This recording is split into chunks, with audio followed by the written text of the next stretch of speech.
Hey, Phil. Yes, sir. Want to play a little game? Man, I would love to play a game. Gary, do I have any money for the Sal IQ test?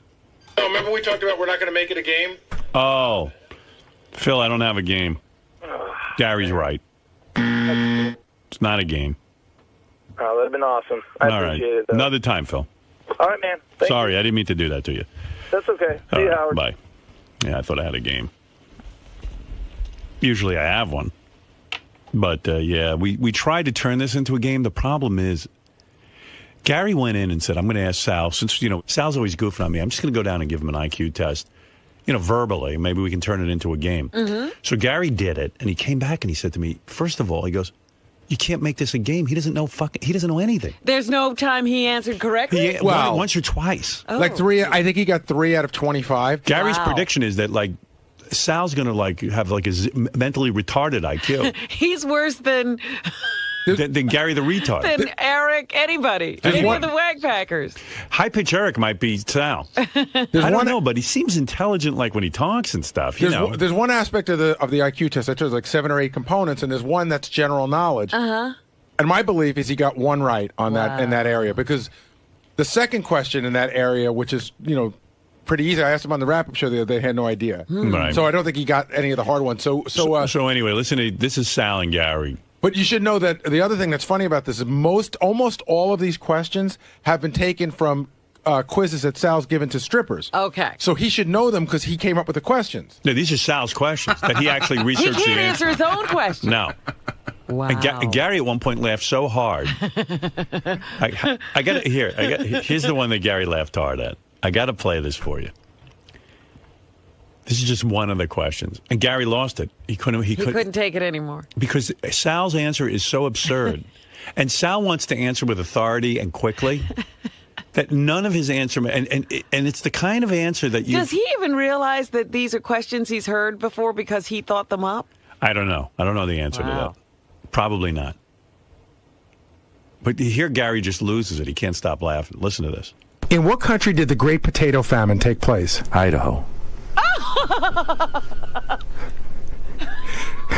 Sorry. It's even more pathetic. So Sal's sitting there. Gary's losing it. And he doesn't know why he's laughing. And Sal wants to know if he got it right or wrong. Well, you got that right. Why are you laughing at? He's like, what are you laughing about? Actually, that's got to be I have to I have to...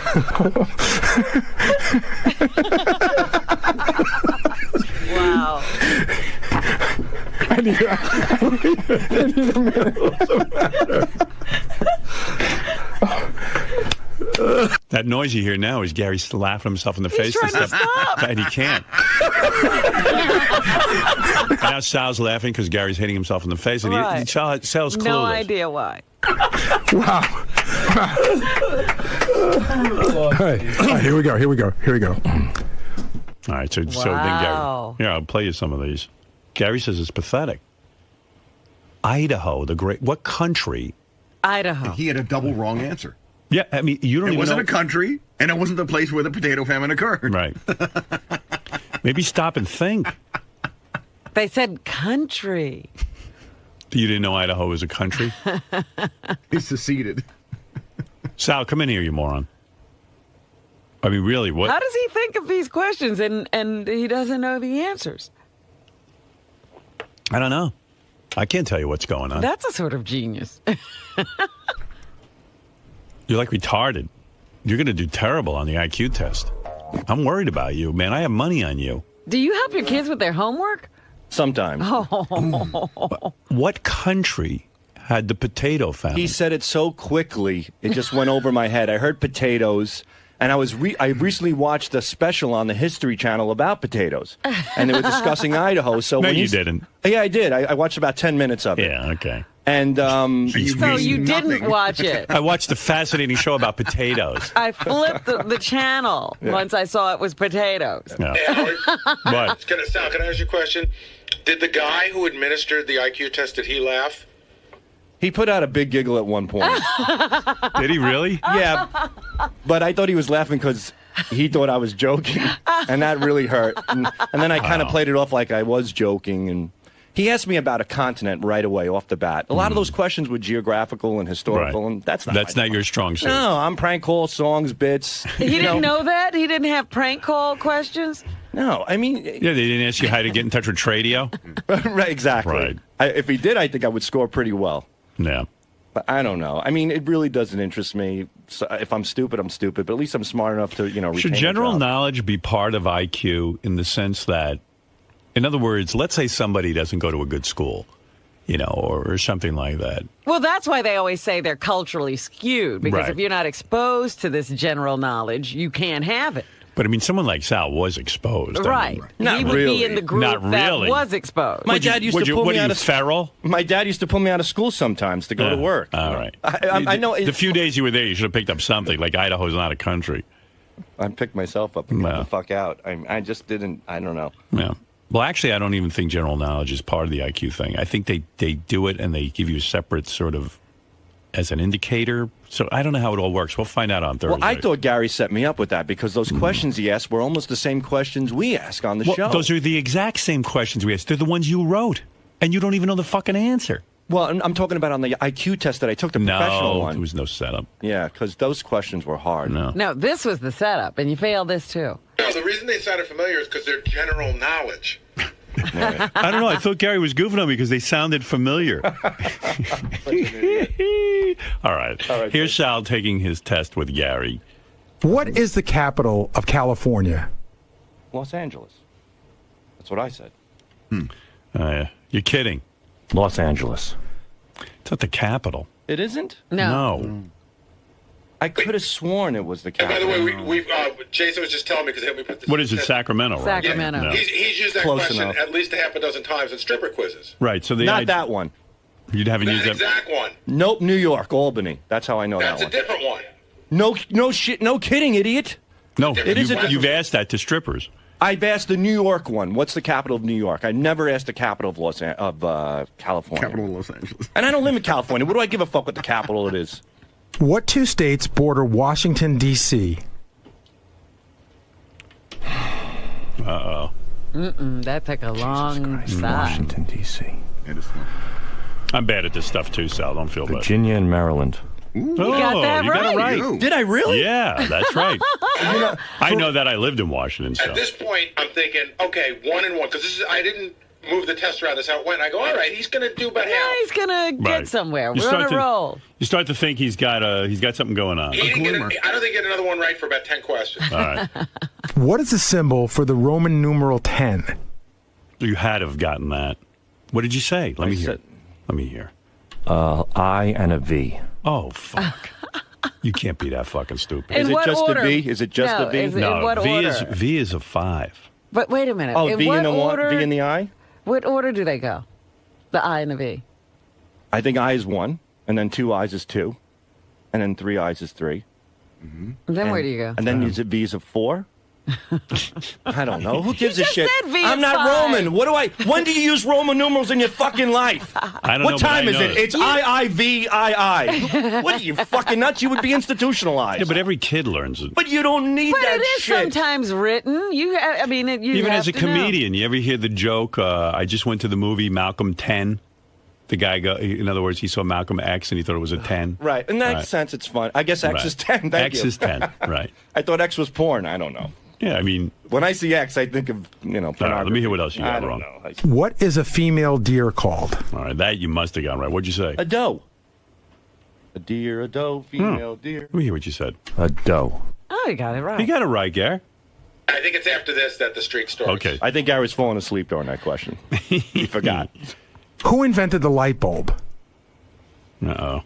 I think I got this I think right. you got this one right too, Howard. I'm Oh, sorry. these were the 3 you got right? Edison. That's correct. Very good. Very I was good. playing solitaire on that I don't know, question. Gary. He's doing okay. Yeah. I forgot, both. I was getting woozy. Sal, you know what? Mock me all you want now because the rest speaks for itself. What country is the Thames River in? That's ridiculous. That's Oh, just come on. You should know that. I don't even know. I've never even heard of Thames. Never heard of the Thames River. Never. Thames River? Mm-hmm. Thames River. The Thames. What country is the Thames River in? Country. Egypt. Because I thought That's Nile Nile. River. Yeah, I know Nile. I figured maybe they have another river. England. The Thames. All right, okay, here we go. In what country did the Great Potato Famine take place? Oh, we know That's that. the greatest question. That was a ever. mistake. That was a mistake. Well, what is Idaho. the country? I know it's Ireland now. Somebody told you. Hit some time to think about it. All right, Idaho is not a country. I know that. Okay, here we go. Which ocean is the state of Hawaii located in? All right, there you go. You know that. That's a slam dunk. Yeah, that's easy. I'll say goodbye now. Which ocean is in Hawaii? Is that what you're You know asking? the names of the Which ocean is the state of Hawaii located in? Which ocean is the state of Hawaii? You mean Hawaii's on an ocean? Okay, so Hey, you mean... All The way right, he worded it was so confusing. right, so confusing. Atlantic Ocean. Atlantic Ocean. Must be Pacific if it's not Atlantic. It's There one or you the go, other. There right? you go. Pacific. All right, so you... You had a 50-50 shot and you blew it. I mean, Atlantic Ocean, Hawaii. But what is Hawaii? It's an island. Yeah. Which makes There you sense. go. Yeah. And what is it an has island? to be in a body of water. What's an island? An island is a freestanding piece of land that's surrounded by water. There you go. So there you go. So I'm not that stupid. No, not at all. You struggled with that a little too much. Name 4 continents. Uh-oh. I'm always bad at this, but Really? I'm getting better at it. Let me hear what you said. North America, South America, Go ahead. Africa,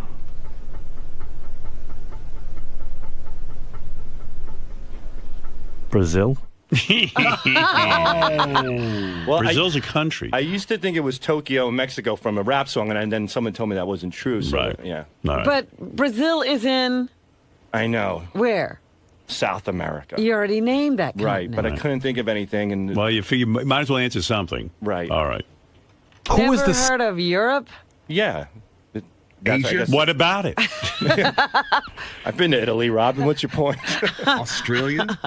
second person on the moon? Who was the second person on the moon? Now, I knew this, but I forgot it. That was my problem. I see. That means you don't know it. He knew it, though, at one point, Gary. Doesn't that count? Let me hear your answer. I was on our show, and it was Bud. R. Bud Dwyer? Selig. But Selig. Dwyer. Oh, Jesus. I thought he was a politician. I can't think of He's his full thinking name. of John Glenn. I was going to say Bud Glenn. Final answer? Buddy Hackett. What was his name? Neil Armstrong? Bud something. Bud Zellick or something. Bud Zellick. He did say Bud Zellick. He's thinking of the Bud commissioner of Selig. baseball. That's the only name that came to mind. I didn't know the commissioner of baseball walked on the moon. That's how he got the job. Multi-talented. Go with amazing Bud. It was Bud. Bud. I remember it now. Now it's What is it? It's Buzz Aldrin. Buzz Aldrin. Buzz, right? Buzz something. I thought it was. Buzz Lightyear. It was Buzz something. He went to the moon to retrieve a baseball. Who created the character Tom Sawyer? All right, this you know, right? You got this one right. Yeah, because I once said it was Rush when you, on the show, Rush. That's Well, right. Rush created the song. Right. That's right. That's correct. and I think But the character itself. I think I got this one right. Let's see what you said. This one was on the show, so it was Huckleberry Finn. Ah, very good. You got it right. Wow. Huckleberry Finn wrote Tom Sawyer. Wow.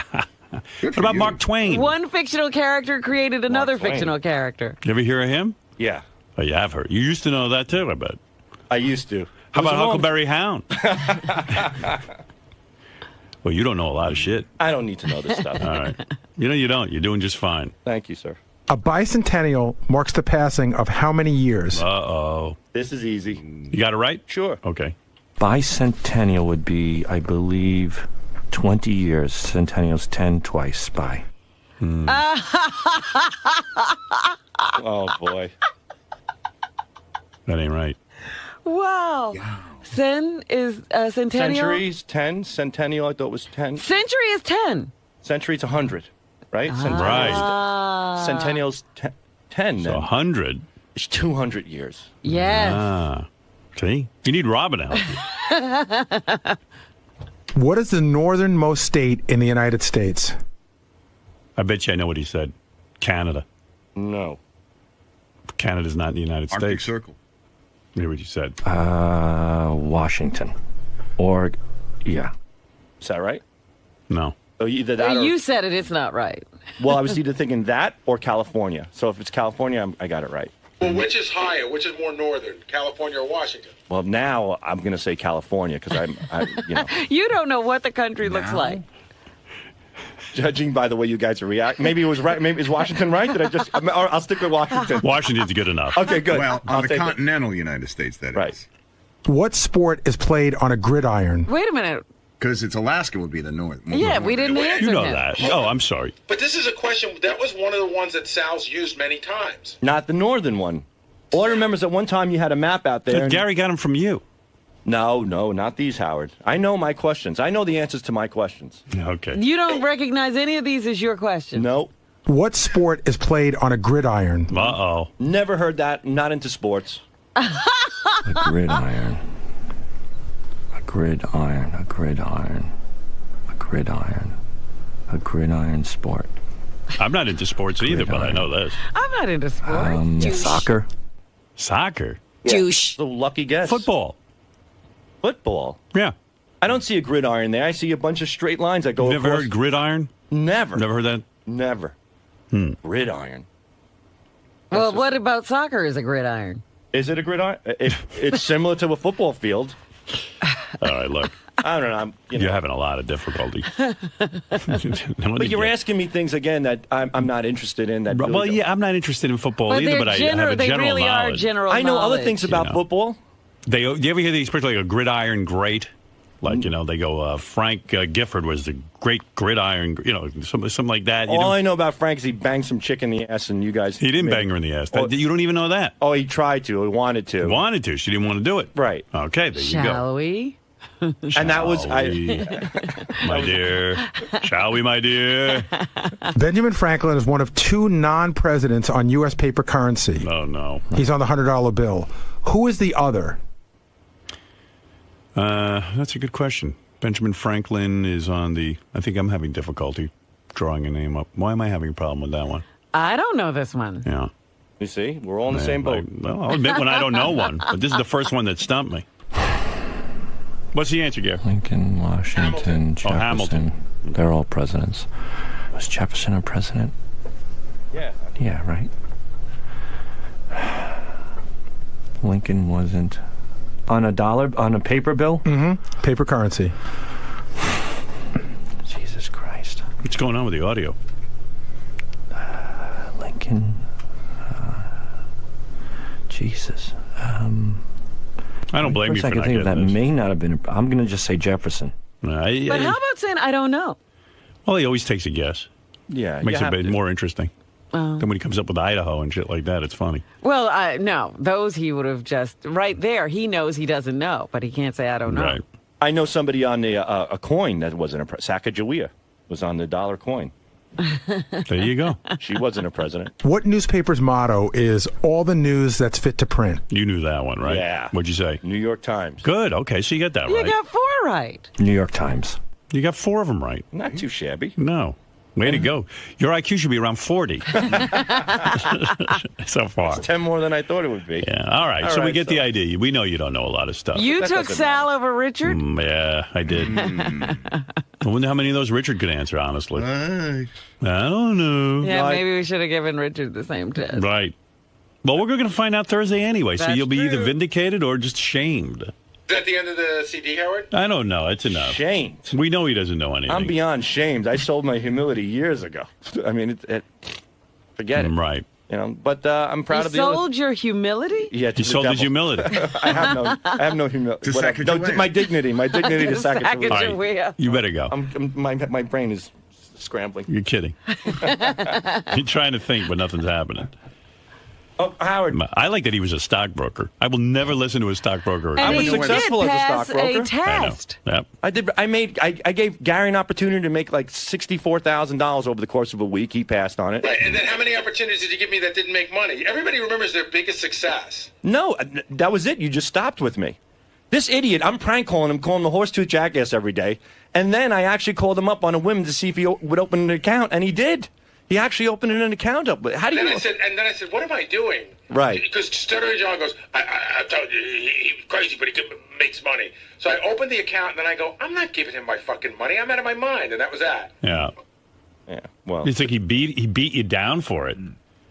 No, I don't do that. I never called you every day as a whore-toothed jackass and then wants your money. Right, you stupid. Yeah. But again, he's talking about like one opportunity, but what about all the other opportunities you had? You're saying Sal could have made you $64,000? That's what he says. I don't. No, you even did the math, Gary. It was an IPO that I bought you. I don't even remember discussing. Like, I opened the account and I was so mad at myself for even doing that I couldn't even tell you what the name of the stock was or what the opportunity was. I just completely tuned it out. I made Doug Goodstein money. I made Stuttering John a lot of money. I did well. All right, later. Good job, Sal. Thank you. This is the greatest show on earth. Sal. What? All right, so after hearing the answers, how do you think you did on the IQ test? Considering that I don't know that stuff, 4 out of whatever it was, 4 out of 10 isn't bad.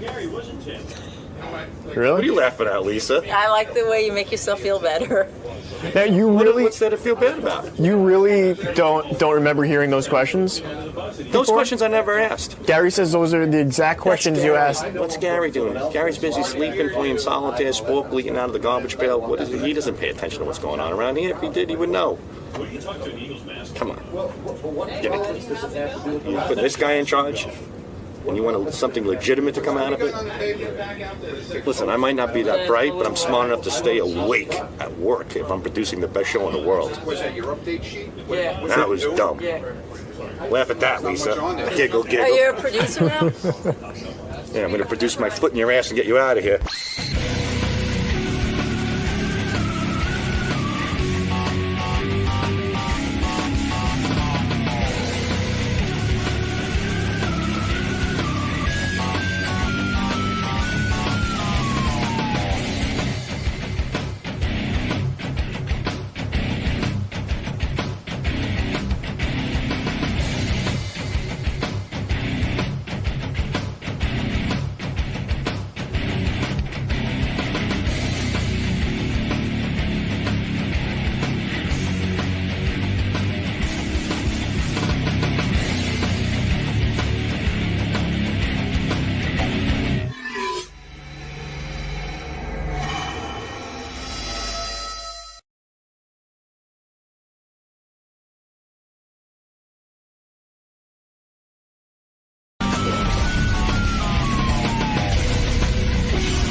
By the way, Robin, the most of the email that we got from yesterday's show centered around you again and your controversial diet techniques by putting beads behind your ears. Again, diet techniques. Yes, diet techniques. And also your chastising of Scott the engineer is trying to put down his diet. I wasn't putting down Scott's diet. I was just saying he should look into his cellular health. You were saying he looks bad. And I just can't sit around watching people not be well anymore. But Sorry. he is well. He is not. You were very mean to him, by the way. And you were very, Go ahead. what I would call, what do they call it? When you assist someone to continue to be unhealthy. You're an enabler. How so? You're saying, oh, no, he's fine. He is fine. What's wrong with him? He looks fine. What? Why am I unhealthy? You're not unhealthy. You think in other words, you look so much better than him. And Tim went through the same thing. Tim's lost a lot more weight. Do they look the same?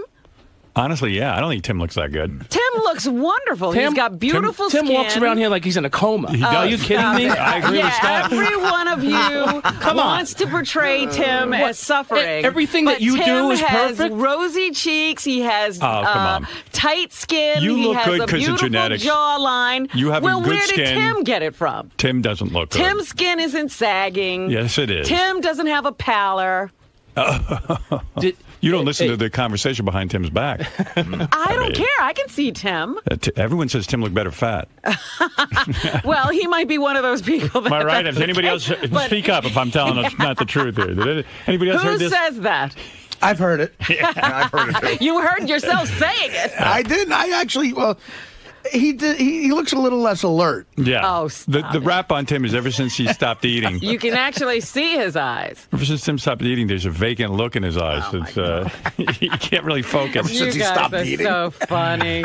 But all right, listen. Just because you believe in something for yourself, No, it has nothing to do with Of course it does. I mean, belief. I don't understand how you could say I'm not healthy. I don't look good. If you're happy with it, go for it. I was just saying you could have more in life. Well, here's some email. Listen to this. How the fuck will beads make you lose weight? Robin is so fucking fucked up. A lot of cursing in these emails. Oh, they're very just passionate. Angry.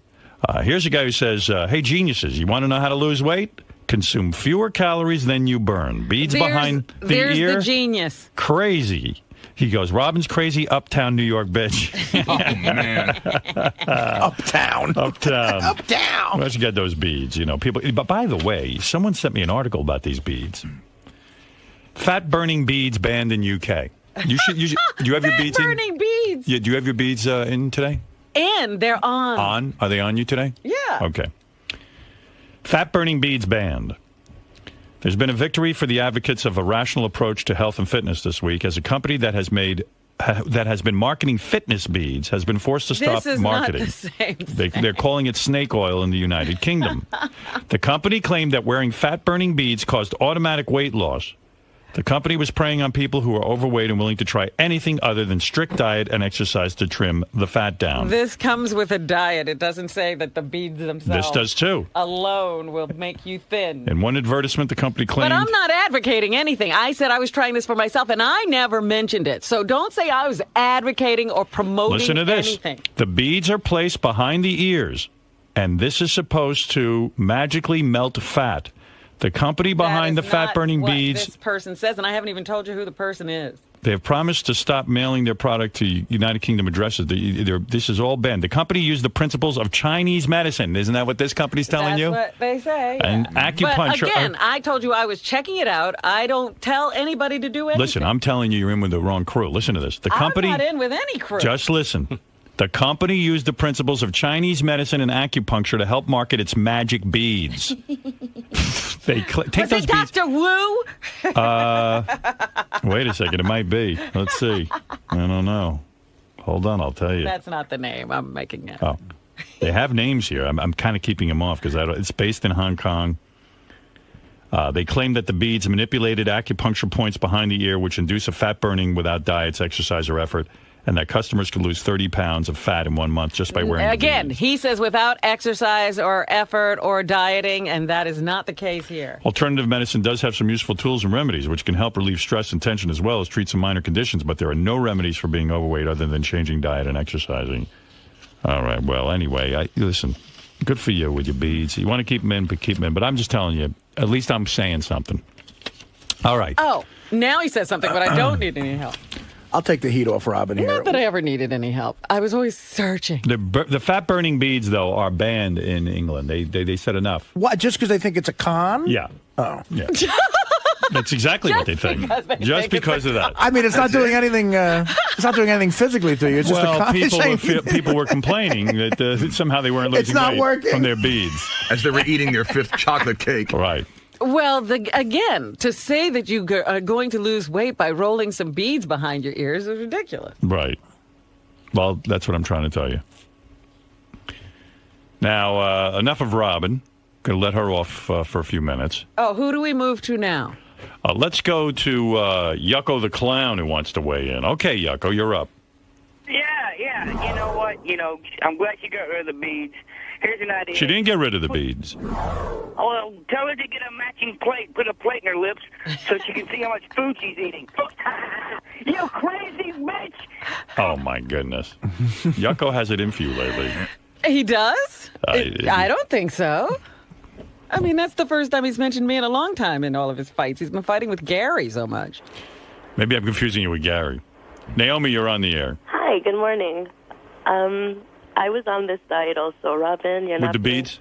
It's not beads. They're little magnet balls. Magnet balls. You were right yesterday. They are metal. They're not plastic. Those are metal. Right. I don't think you should keep metal that close to the back of your head. It's magnets. It's not even magnets. Even worse. Magnet balls. Robin, that's why I'm stepping in. No, listen, I have no magnet right. Balls. Robin can do whatever she wants. When I hear magnet balls. Well, Well, why are you taking her word for what's behind mine? Because I've done it so many times. That's my go-to diet when I want to lose real quick but gain it back 50 times more after whatever party's over. And that's what you're going to do. If you're on a plan... I am not doing that diet. I don't do that diet. I eat the exact same way I always have. This is an intervention going on right now, ladies and gentlemen. But you said you're researching what other people are doing. Listen, Robin. Right, I wanted to see what the beads would do. I would never keep... It's the starvation diet part that is making them lose the weight, not the beads. Well, I'm not doing that, my dear. I'm a vegan. I don't drink milk. It does help you stop eating, because when Robin walks by a refrigerator now, she gets stuck to the door. You can't open it. You're just trying to get your head off the door. From the magnets. The little magnet balls. Well, can you imagine a magnet ball is behind Robin's ears? Take those things out now. Yeah, I didn't know it was a magnet. It's a magnet. A plastic I will deal with. Well, listen, I don't like that near your brain. Don't you have to get it changed every 10 days? That's what they say, yeah. Every 10 days. Because the magical powers of the magnets they lose their power after 10 days. Right. Do you have to pay more every time you get the new magnet? $75 each time you go. How much? $75 each time She was going to a different person. Can you imagine? No, they're treating you, they're giving you the Scientology celebrity treatment. The Scientology celebrity treatment. Ching Chong Charlie over there is saying, hey, listen, Robin Quivers. No charge. You said you wouldn't say the name of the company. It's Ching Chong Charlie? It's Ching Chong Charlie's Chinese magnet. I'm writing that down. Ching Chong Charlie, Chinese magnet. Chinese magnet. Ching Chong Charlie, Chinese magnet. Come on, let's go. It's a Russian doctor. Yeah. It's a Russian program. Yeah, that's what it says. Chinese. The Russians. Like the Russians know anything. The sons of bitches. You can't get toilet paper over there, but they figured out to stick a magnet on the back of someone's head and rip off them. All right, thank you. You're welcome. Crazy. She says she does it continually. Listen to her. Don't listen to her. Listen to her and don't listen to her. That's my point. You want to end up like her? I'm not. Oh, I just can't. You've got two magnets behind your ears. Not anymore. Oh, you took them off? I'm taking them off now. Good, thank you. That's all I was saying. I don't like the sound of this. Because I'm not doing this program. In fact, the whole idea that you might think I am, I have to take the magnets off because I'm not doing anything different than I ever have. You were acting very strange with those magnets on. Now I can tell you, now that you're free of the magnets. Oh, you thought you detected something. Oh, wait a second. Now you're normal again. You came back to me. Did you take them off, really? I haven't yet. I've got headphones on. Take them off. Let me see. I want to make sure those things are out. I have to intervene. I won't take them off. You have to take them off. Crazy. Ouch. Oh, is it off? See? See already? See, there's a little burn mark in your head. A burn mark. Is it off? There's one. Oops, you just gained 15 pounds. Again, I wasn't doing this for fear of gaining weight. Thank God she took. She didn't even know they're magnets. They're putting a magnet on her head. They should have told you that. Yeah. Yeah, I mean, I should be aware if I'm being magnetized. These magnet? No, not like that. All right, everyone who is concerned, Robin's magnets are off. Do you understand now that I have no fear of gaining weight? Oh, she's eating right now. She's running to the refrigerator. I'll be back. Maybe you better put the magnets back on you. I'm Jay Thomas, and I'm going to just visiting Howard. That's all. And then I'm going to promote my show on Sirius XM, and it's like walking by, and they must have had an open, like an open moment. So you're just here to shoot the shit? That's it. Yeah. It's always good when you just come on without, anything specific to talk about, because anything can come up, right? Anything could happen. I mean, I'll tell stories about what's happened. That's all. But, we'll drive people into my show in the afternoon and then the Howard 101 show on Friday morning. That's it. And now, of course, that I'm here and it's early and I've been drinking all night, I'm sorry that I'm here. But I'll make it through. Jay is a very, very well-known actor, comedian. He's called, in our business, a triple threat. Oh, yeah. I forget what the third thing is that I don't know. Radio. You forgot that. Radio, right. Radio, acting. Triple threat. How are you? Hey. Dancing, singing, everything. Well, everyone asks me why I don't get invited on Dancing with the Stars. I was just going to ask you that. I don't know why. I don't know. Does that mean that I'm just the lowest of low? Because it's like you washed up. It's like the Dancing with the Indicted now with the guy. He looks ridiculous, and he thinks Tom DeLay. He looks ridiculous. Did you see with the little village people vest he has on? So the reality shows. Did you actually watch the show? Of course he watches it. You know what? For the radio show, I watch all kind of horrifying crap. You have to comment on pop culture. But my wife watches. It's like Robin had to put magnets behind her head because she comments on these things. Yeah. Clean House. And she watches the stuff where they clean people's houses. Yeah, the people who clean up the clutter and the crap. But she'll watch it like every night. She'll watch the clean house thing. And you want to really comment and say, she used to watch Who's the Boss. So now we've actually, gone up from that.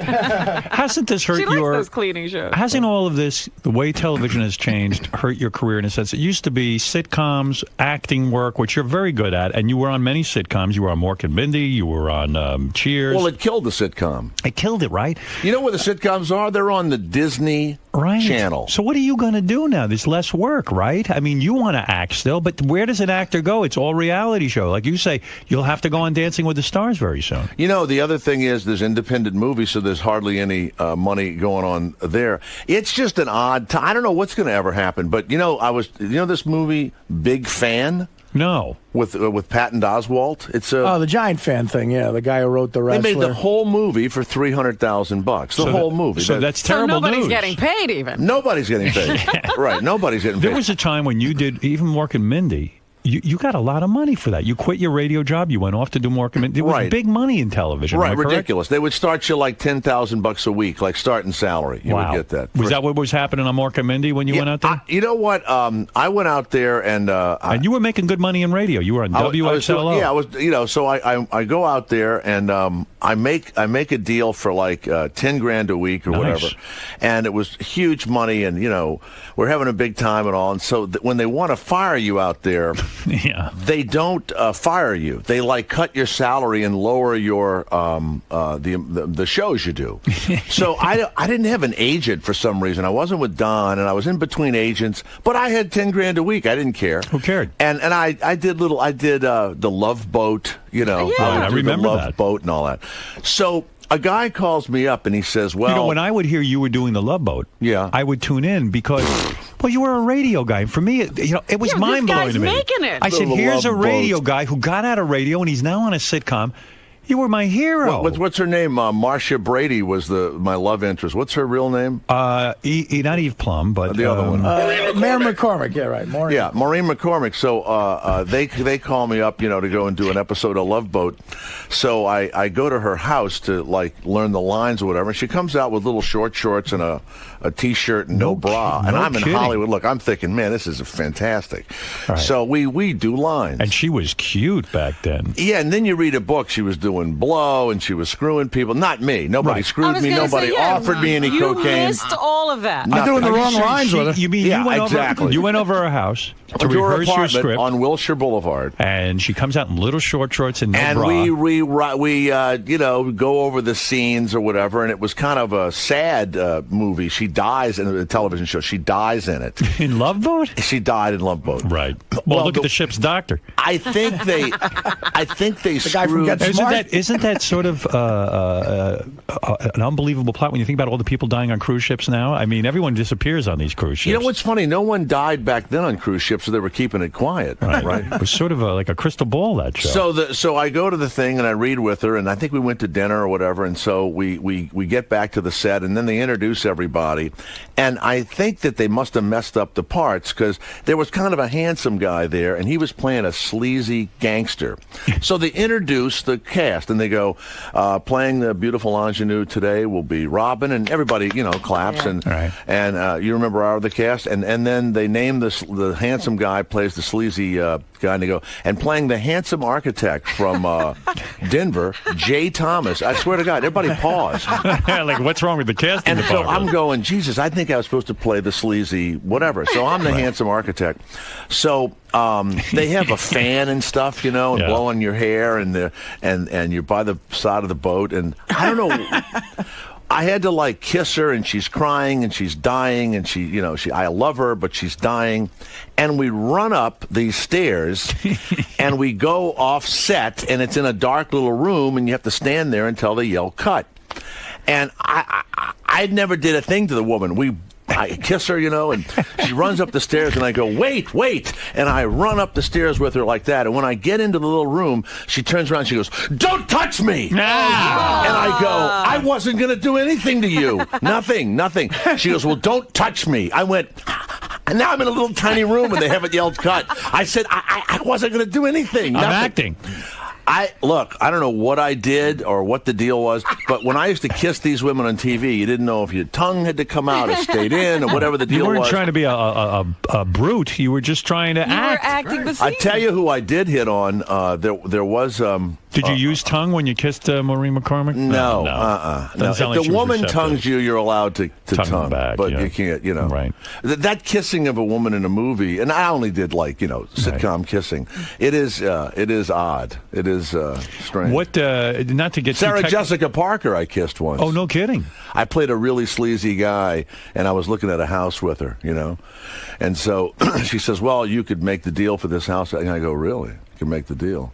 Maybe I can make a really good deal." And I had to grab the back of her head and pull her toward me. And pull her in, huh? And I kissed her, and it was one of these dramas, and she looks at me, and I go, "Yeah, you and I can work together," like that. So at lunchtime, I'm trying to talk to her, and she was acting like I was that guy. Oh, my God. And she's dating Robert Downey Jr. at the time. Right. So he comes in, and I go, all these guys are sissies. They're like, I mean, I don't want to say, I mean, you know what I mean? They're not men's men. They're not. Right. Every time I see Jude Law has knocked up another, ticket taker at a crosswalk or whatever, I think, you could beat Jude Law. You could scare Jude Law. You could just get out of here, Jude You're a Law. manly guy. You play sports. You're athletic. I hate those guys. You know what? Right. Why do they screw these little skinny nothing guys? Right. I mean, you're very muscular. I'm very muscular. You're right. No, but I'm serious. I see what you mean. And Sarah Jessica Parker gets confused, I guess, and thinks you're a real bad guy just because you're playing a bad guy. They wouldn't even eat lunch with me. Wow. I don't know. Because you're so manly. Do you think you're unattractive? These... I think you're a good-looking guy. You know what? I had that white guy afro back then.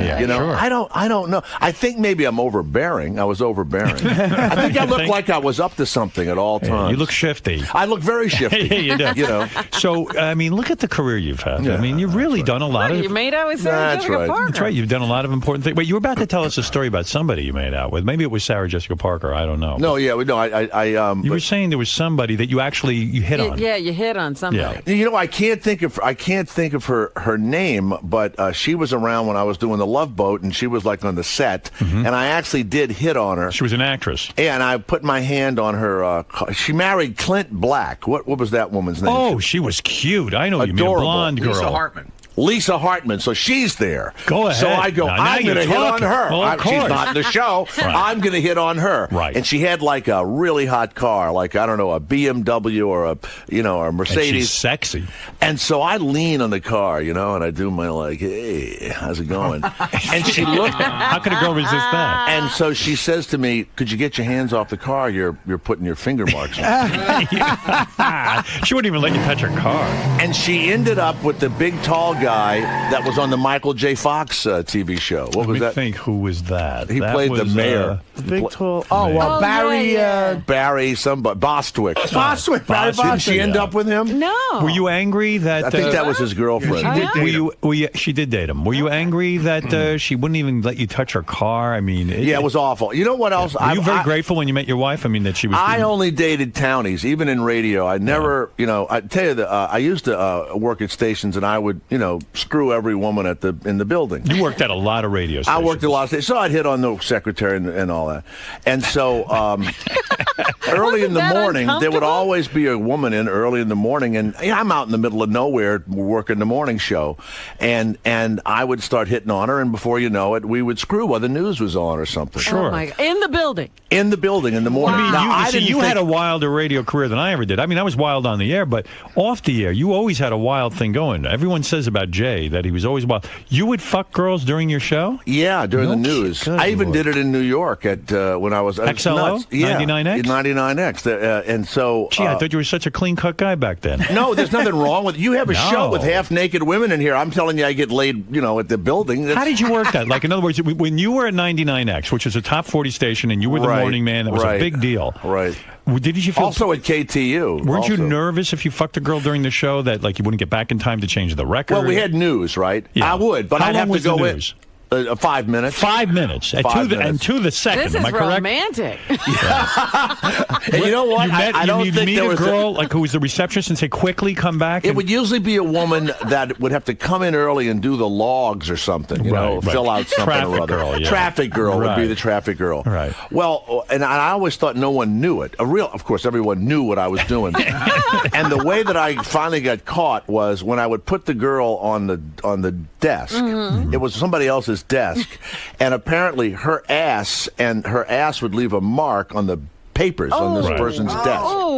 And the person didn't want to turn us in because they said, I don't want to get in trouble for turning Jay Thomas in. Right, you were the Everybody star. knew I was doing it. Where would you go? To somebody else's office? Wouldn't you go into your office? There would be an office that would be open. She would be working at it, and I'd go, look, I only have like 5 minutes. Let's get crazy, blah, blah, blah. Right. And we weren't doing drugs or anything. That would have been fine, too.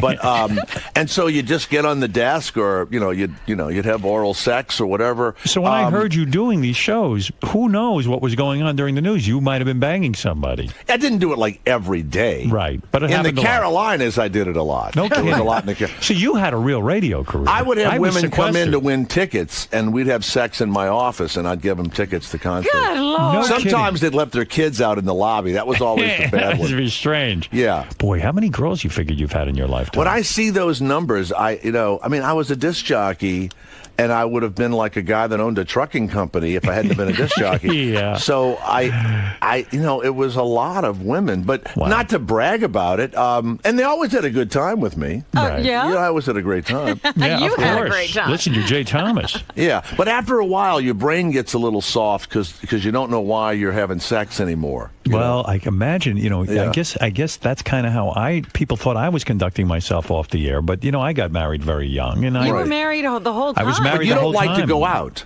I don't. You see, you love going out. See, I went Jay's out very social. And I was drinking last night at a bar, and these two gigantic Korean women, there's these Koreans in our building. It looks like, I don't know what it looks like. Yeah. But I was going to say something awful. You went out I was going to say something awful. You went out drinking in Manhattan. Yeah, and Right. so these... So you're the kind of guy, you'll go even by yourself to a bar, right? No, not really. I mean, I'll read a newspaper or a magazine or whatever, but I'm not looking to meet anybody. About a 6'3" ex-Olympic swimmer, Korean swimmer. Right.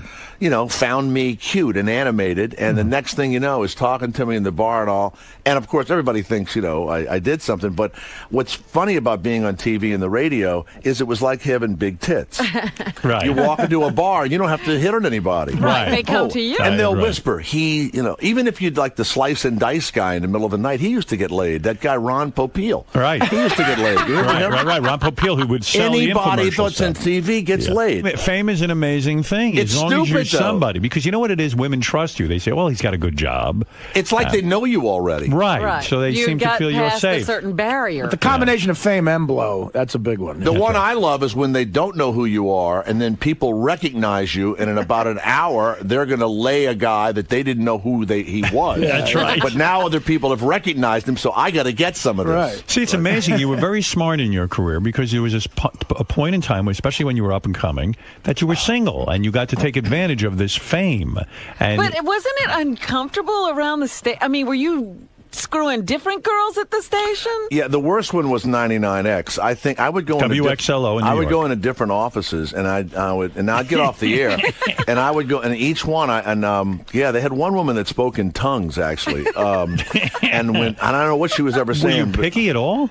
I guess everybody was adorable. We're all young. Everybody Yeah. was great, but there was a line of offices. There would be the traffic woman, there was the music director, then there would be some sort of assistant, and I would like, move in and out of the offices. You were a busy bee. You were just moving. I was like a busy bee. Pollinating every flower. I was a busy bee. I was. Do you think you were a sex addict? I mean, in a way. That's another stupid thing when you see that. What's a sex addict? Well, I didn't used to think that there was something about that, but a sex addict. But true. do you think that you were? It wasn't that you were that horny. It wasn't that you were that horny. It was that you felt you had to connect with every single one. No, I didn't. I didn't. I do think that, man. No, you would just connect, and you'd be in the office, and you'd be talking. And but wasn't it embarrassing afterwards because basically you had to see them the next day, and you didn't. Now you're not fucking them anymore. No, but you never took one of these girls out to dinner. Yeah, I would take them out to dinner. Sure. Okay. No, I would have relationships with them for years. Oh, and I'd go to their weddings and stuff. Oh my God. I mean, I was their friend. I was their fuck buddy. I don't know. What do you want to call it? So you're the kind of guy. Yeah, I would describe you as a very social guy. It was available. So you're a social guy, even though you're a morning guy and all that. You will always go out at night. I'll stay out late. Yeah, you will stay out late. I don't know how you do it physically. I didn't want to do. I went out. We stayed out till 2 a.m. last night,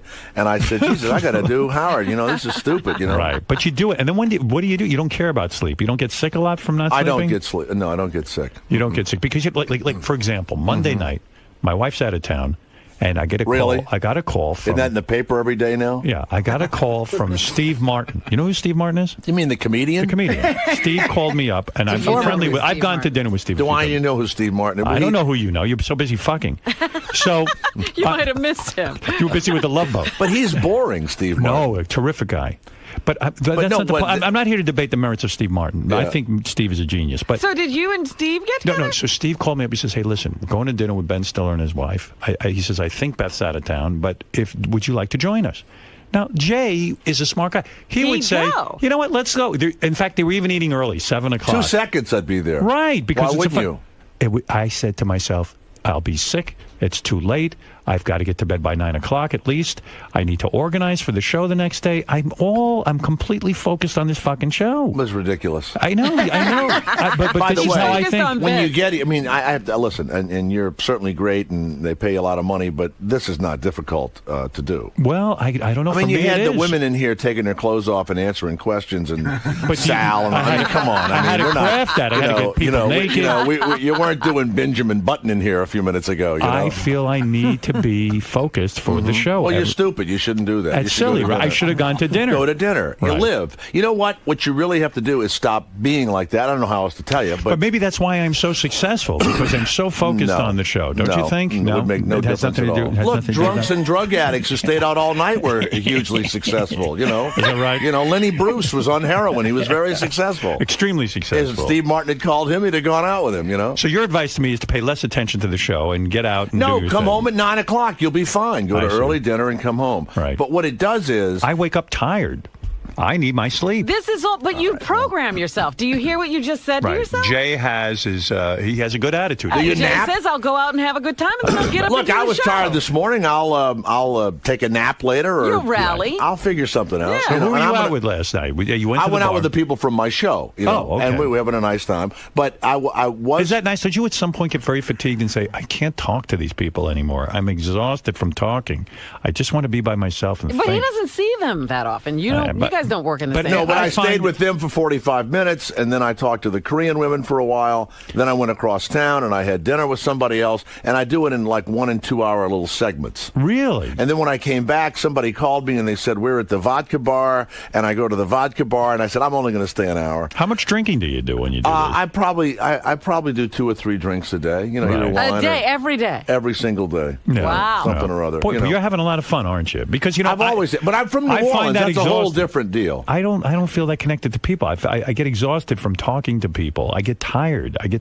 From it's exhausting. It's draining. But you have a whole dialogue going on in your head about, am I being funny? Am I witty? I don't know. Do they like me? Howard, at some point, you're a married guy. Why go through all this if you're not going to get laid at the end? No, you're not going to get laid. But you know what? You're not thinking about getting laid. Right. I mean, and listen, when it's no fun anymore, you go, "Oh, I gotta go. I gotta get up. I gotta get across town." All right, so what do you do? You sit alone? That's fun. Sitting alone is fun. And watching what? Television? Television. I play chess. Jesus. If I watch TV and I'm alone, that's depressing to me. Yeah. I mean, if you were writing a novel or something, I can understand. See, it's depressing to me to be out with people. Well, you know, sometimes I don't want to be with anyone, but I want to get together with you one time. We're going to do it. We're going to do it. Nothing exciting is going to happen. No, I'm going to go to dinner with you. I'm not as exciting as 𝗵𝗵. I want to watch. Listen, Steve when I was on 99X, he was the 𝗵𝗵. hottest comic. Steve's a genius. He came on the show and he wasn't funny. So that was 25 years ago, and he wasn't funny, and I never forgave him. I don't like these star comics who come on shows and they're not funny. Steve Martin put out some of the greatest comedy. He did. Made great movies. I worshipped and him. that book he just wrote was brilliant. I'm talking about What about the Pink Panther movies? Why does he do those? I didn't see Pink Panther. For the money. Listen, the same reason you did Love for Boat. The payday. Same reason you did Love Boat. I wouldn't do Pink Panther if I was Steve Martin or Why? with 8 You Get April. think It's you'd embarrassing. have He wants some to. He dignity, wants to right? act. No, he can do anything he wants. It's embarrassing. All right. It's embarrassing. Well, listen, you can take it up with him when he invites you to dinner. I'll tell you, the other day, this hadn't happened to my sitcoms, 𝗪cie 𝗵𝗲's doing a television show. Go ahead. So they said, hey, there's the part of The Best Friend, but it's not going to be every week. You can do your radio show and Great. And be fabulous. I go, Great, good. right? And I go, gee, I'm Finally. getting ready to leave for New York and all. They go, look, you've got the part. Go ahead. Just go into the building and meet him. And Meet 𝗪cie 𝗵𝗲. No, I know 𝗪cie Yeah, right. and the other director guy who did Cheers. And so I said, all right. So I rearranged my schedule. All I got to do is go in. Right, That's all because I the gotta do. part's yours. It's mine. Right. So I go in and I rearrange everything, and I get in there, and there's 40 people waiting to be I'm thinking, this isn't even that special, right? Yeah. So I go in, they laugh, I read. All I got to do is go in. Right. I get back in the car, and I'm heading for the airport, and my the manager guy calls me up, and he goes, Jesus, God, you're not the right height and weight.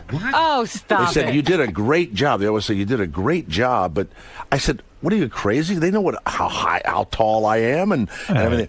And I thought I should have not gone out of my way. I should have just said. Why do people say to you? Well, I got to ask you a question. I don't know. Business. I've heard these kind of stories before. Why do people say to you, Jay, we love you, come in, it's a formality. I don't know. And the part is yours. Just meet And then you. you show up and there are 40 guys waiting to audition. I don't know why they do it. You're part of a cattle call. I don't know why they It's humiliating, right? It's weird. Because It's you weird. know the players, they've seen you act. And the other guys are great, and whoever got the part is great, but they were different looking guys. In other words, I'm asking you, why do they lie to you? I don't know that I don't think they lie as much in New York, but in L.A. they cannot hurt your feelings. Right. It's they don't want to hurt your feelings. I mean, I'm upset for you. Now, you did get some work in an upcoming movie. You were in the movie. Well, the movie was out already. Snatched? Has it been out? We just finished. You it. finished shooting it. It's about a weird movie. It's about a guy that is going to give a kidney up.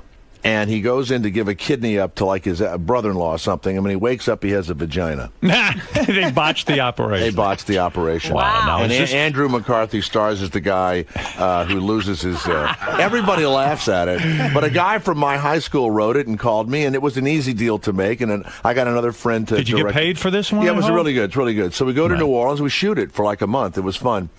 And so Andrew McCarthy is going to play the guy who loses his penis. He's a good actor.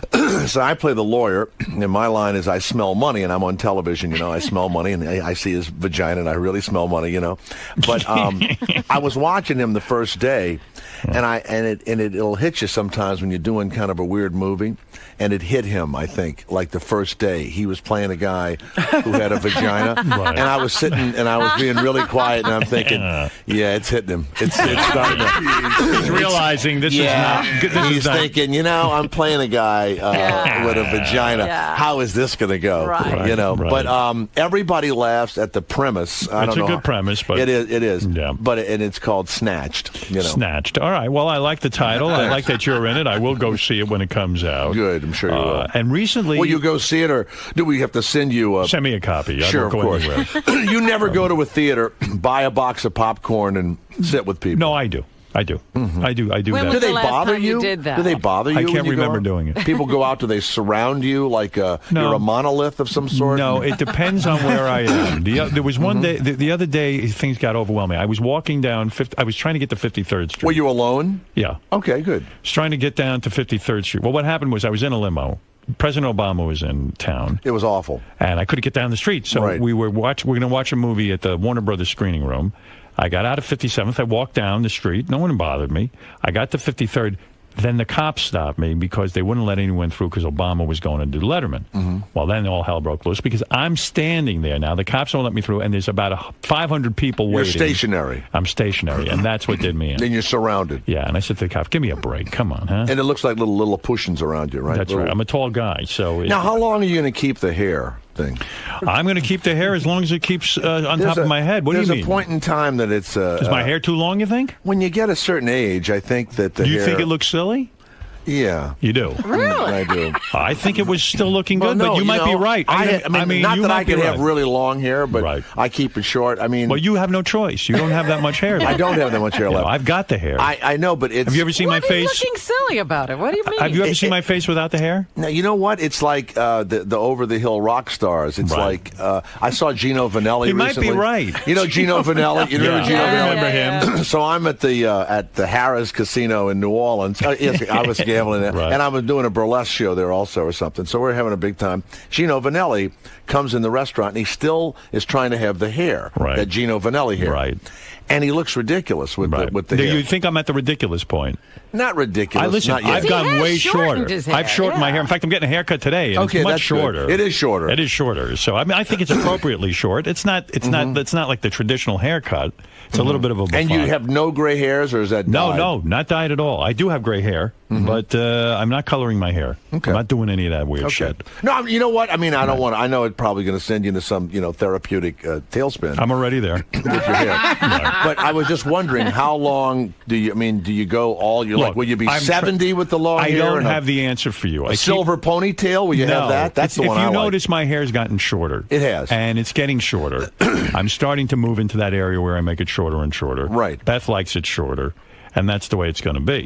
But will it ever be a traditional haircut? I don't know. But listen, guys do stuff. Will they you fix ever their teeth, dislike her after a while, like men? Of course, I'm a guy. Dislike their wives. No, so far so good. Yeah, you're all like. I love her. I'm having a good time. How many years do you dislike your wife? No, we've gone through everything, but we happen to be going through a good period now. But you've gone through dislike and then liking her. Yeah, you wake up. I'm sure she couldn't stand me either. You just don't like each other. You look at each other, and I think that's why Beth maybe took this job. Maybe she didn't like me so much anymore. I don't know. Because she left for a month, so I'm kind of like, you know what? Maybe she, in some level, she was kind of like, I need to get away from this guy. Little space. Because in the she beginning doesn't of the need you as much as you need her. That's right. Because every 5 minutes you say she's out of town. Right. Yeah. Right. Yeah. I need her. She doesn't need me that much. So when you're just sitting around watching TV, does she just stare at you? No, she has a very busy life. Trust me. She's working around the house? She's working. She's got a bunch of jobs that she's doing. So she is. And so you're miserable by yourself. Yes. Yes. Yes. But he won't go out and meet people. Right. It's very weird. Tell me about this movie you did, TV movie. Lindsay Lohan was in it? Yeah, well, it wasn't a TV movie. It was going to be a regular movie. Oh. And so it was called Labor Pains. So...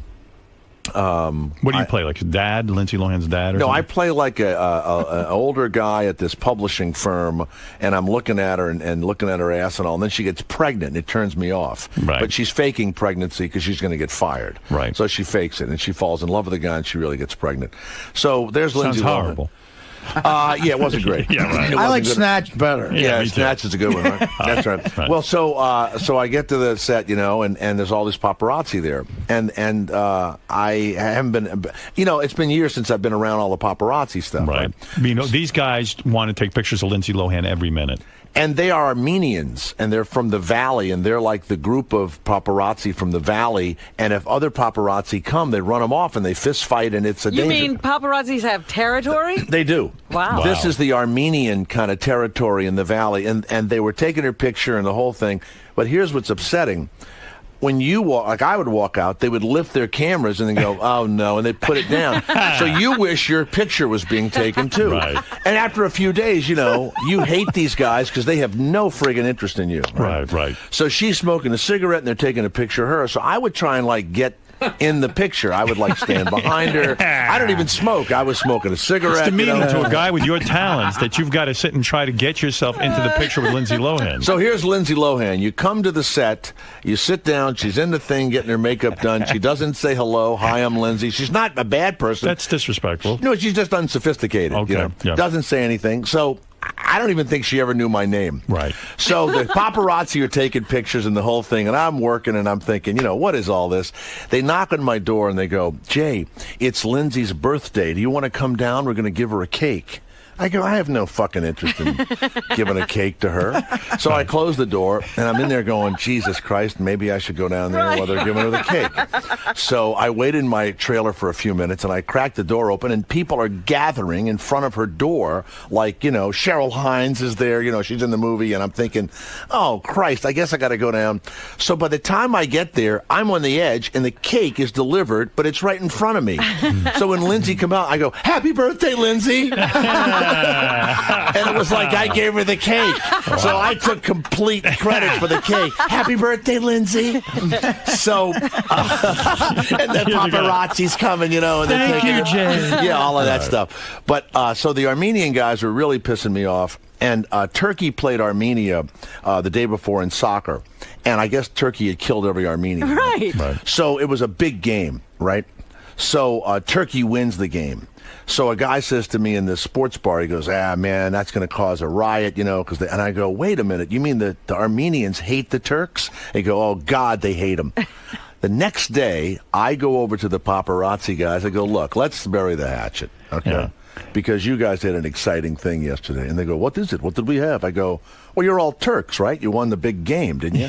They went absolutely nuts. The security guard had to come. Wow. And every day I would call them and go, hey, Turks, how's it going? Oh, they went crazy. Now they noticed you. Oh, yeah. Oh, yeah. Now they know your name. But what would happen is they would get a phone call, and they would all jump in these little Honda-like cars and ride away because someone had called them, and they would say, some other star is across town. Yeah, I mean, this is you realize how big this is. The Armenians hate the Turks because the Turks killed millions of them. You know what I mean? They wipe them out. Yeah, right. there's a whole thing there. Well, that's a good insult if ever you meet an Armenian. You just keep calling him a Turk over and over again. Right. I can't believe you did that. Well, listen, it sounds like things are going just about the same as they've always been. That's exactly right. You're pretty right mediocre. Yeah, I'm right under the radar where I like to be. Well, I love you. You got to be. You're going to be a big thanks. star yet. I'm telling you. Your day is coming. You know what's going to happen? I'm going to die, and all my crap is going to come out then, Yeah, right. What's the use, Oh, my His God. love Can boats you were believe brilliant. what Mackenzie Phillips is saying about John? 10 years she supposedly screwed him. Yeah.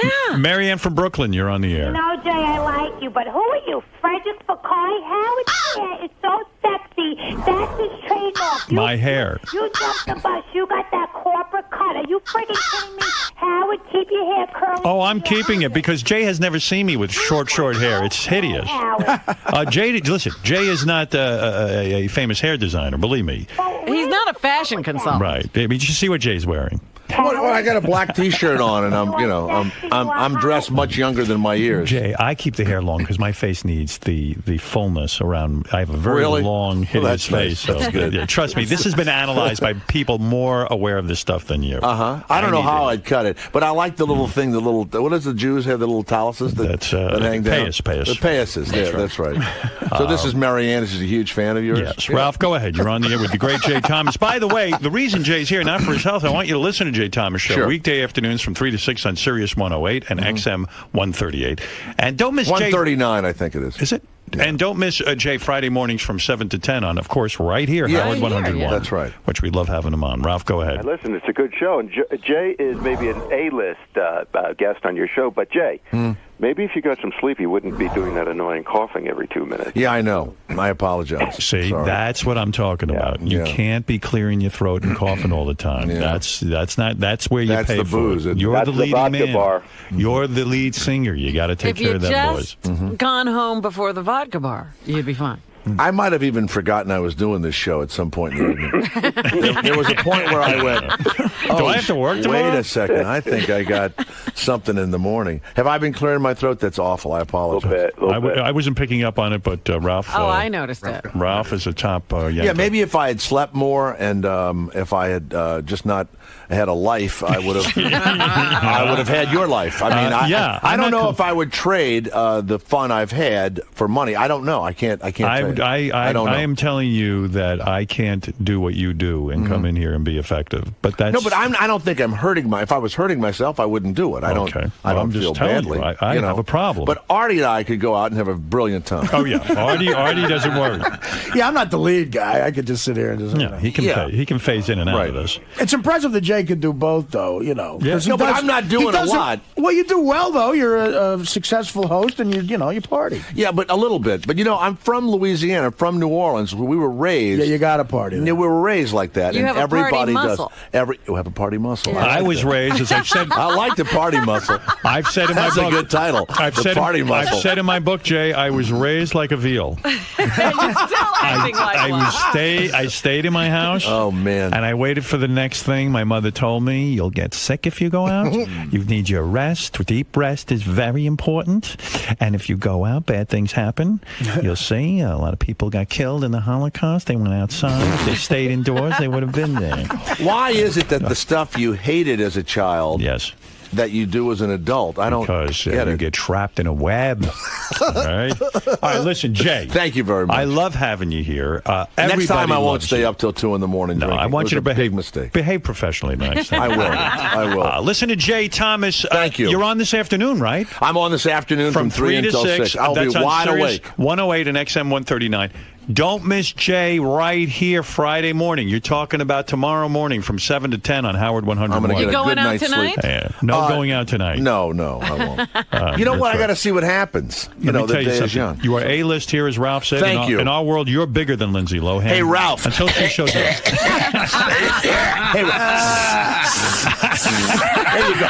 Enjoy your breakfast, Ralph. Jay, yes. Good, man. Good. You were pretty honest in there today, telling Howard about his hair. And, at a certain point, it's you're too old to have that kind of hair. I really did. I saw Gino Vanelli. Remember Gino Vanelli with the hair, and he's still trying to keep it. Yeah, it's I mean, I could still have some sort of a afro-looking thing, but Do you think he might have taken it the wrong way? I think everything hits Howard, and I think he'll think about it all night tonight, especially because Beth isn't around. All that stuff. At the gallery tonight. Yeah, I think he'll think about it. Sure. I do that. It's like a little way for me to hurt somebody that's bigger than me. You just give them a little seed, feel a little seed of insecurity. Exactly. Yeah. So you had a good time today, man? I had a great time. All right, thanks for stopping by. Thanks a lot.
This is the best of the wrap-up show. A recap and behind-the-scenes look with John High and Gary Dell'Abate.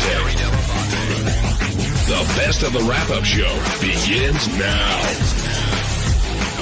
On Monday's wrap-up show, everyone talked about how I messed up and didn't have clips ready for the show, and how we would fix and rectify the situation.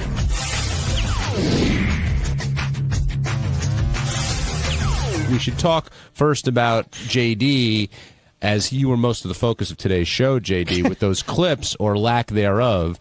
And Gary, normally JD's right on the ball with all that stuff, and I know it must be frustrating to JD when Howard wants something and it's not there, and the shrapnel is just flying. It's not just frustrating; it's my nightmare. But anyways, go ahead. Well, how is it your nightmare? Because it's my job. I have to, I take pride, and I know it's not that popular of a job or whatever.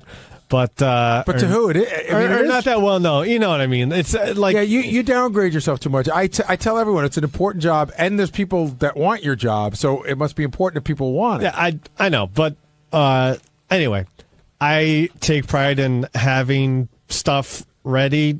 As soon as he calls for it or whatever, and that was a big worry. That's one of the reasons why I was coming in overnight, so I would have stuff ready. Mm-hmm. And this I knew as soon as I knew whenever the hour change of me coming in at like 4:30, I knew it would fuck something up sooner or later. I thought it'd be the Oscars.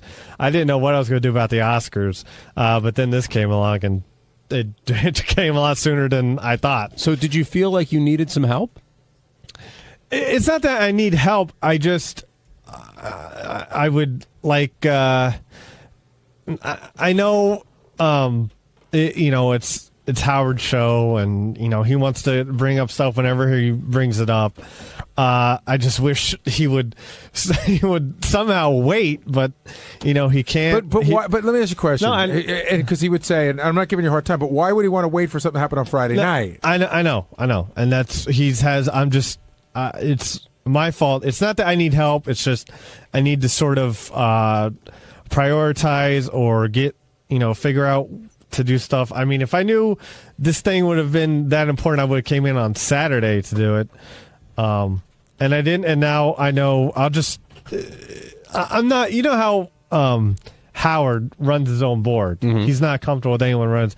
That's sort of how I am with my job. I don't feel comfortable with someone doing something that I'm sort of JD. Yeah, but I can wait. Hold on, we're gonna get to it in a second. There's a bunch of things I want to say, but first of all, I can understand that that some of the stuff you do and there's a way you edit and all that, and I understand that. But this particular thing is very simple: cut and edit. You cut the song and you put it in. You create a file, so it's almost impossible to mess up.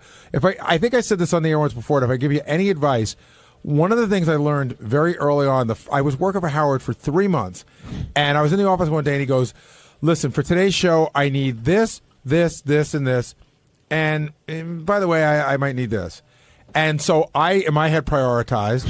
And oddly, the thing that was the last thing that he asked for that I think he wanted was the first thing he wanted. That's exactly. And I learned quickly that you have to prioritize, but you can never try to read him and say, "I don't think he'll be interested," because a phone caller could call and suddenly he's very interested in it.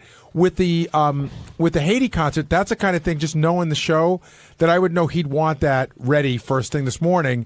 Almost not even like he's looking for it, but almost like you'd give it to him and go, "Here's stuff to goof on." So if you need help, we're all about helping you. No, I know. And you know what? The other thing with the Haiti thing is I knew it was this whole big telethon or whatever, and I looked on, I go through a lot of websites to see what people talk about, to see what was possibly controversial or whatever. That way, I would know sort of, I could have a heads up on sort of stuff to look for. And there wasn't really anything, controversial or anything all that people I just didn't read a whole lot about it, and that was another thing. Here's the hard part is you would have I watched it later that night. I got home from dinner at like 10. I watched it in like no time at all, and I almost wrote notes the next day to Howard about some of the people and some of the things that went on, because when you have that many celebrities, it's more observational and listening. I know. And I've almost, even during vacations, I've almost thought about writing Howard, just saying, "Hey, if you see anything that you might want to bring up when you come back, just send me a note or something, and that way I'll definitely have it." And, I don't know. But my original point, I lost my train of thought. My original point was when you said you were going to come in on Saturday to do it, you shouldn't have to come in on Saturday. That should be one of those things where you've got a plan for this morning. So you tell Scott, "Hey, can you get this stuff for me?" Yeah, I mean, it was part of the plan, but it just wasn't. It just didn't. It came up before I got to it. What about you made a comment that you don't want basically anybody else doing your job. Like you have a way, you're setting your stuff, and I'm sure Scott or Richard or Sal, whoever else, would be happy to help you out, but it doesn't sound like you'd be comfortable with that. Is that because you're sort of, it's your job and you're protecting it in a way? Is it because they won't do it the way you want it done? Like, why do you feel that way? It's just like a combination of things. It's more that, like, if it's my responsibility, I would rather have the full responsibility rather than sort of delegating it just in case it got messed up or something. Like the Eric the Midget show, a couple times I would ask this guy that works, overnights to record it, and a couple times he forgot and or somehow got recorded, wouldn't record or something. I don't know. So, I came in to do that specifically so I would make sure it got done. You know what I mean? So if I want something done, I feel like I almost have to do it myself. But I realize Howard's right. Now, you should involve me in the process more, because for me, I know the kind of hours you keep and I know how hard you work. If you came to me and you said, hey, went to record Eric the Midget last night, guy forgot to record it, I go, that's it. I'll go to Tim. Tim will find somebody to get it done to make sure it never happens again, so that you don't have to spread yourself so thin. Well, Gary, Howard did involve you to the point where you were getting a lot of crap today for this. Yeah, I mean, I thought it was mostly unfair in the sense that, here's the interesting thing. When JD moved his hours, nobody told me. I just happened to see him here one day, and I go, what's going on? Oh, I moved my hours. Like, nobody sent me an email or anybody let me know he moved his hours. And my first thought was, well, if you're coming in at 4:30 in the morning, you clearly can't get as much done as you were getting done at 11 o'clock at night, but I understand that you're moving them. And I was like, you're cool? You have everything you need? And he said, yeah.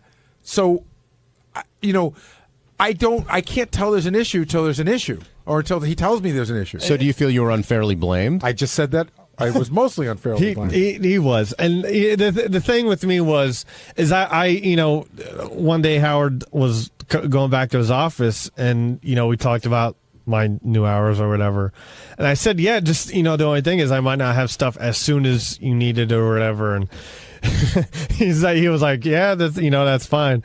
And then today it was, I just know what to do now. So you mean he was nice to you off the air and mean to you on the air? And you're fucking nuts? All right, on Tuesday's wrap-up show, we discussed the legendary rock and roll star Ozzy Osbourne, who had a great appearance on Howard.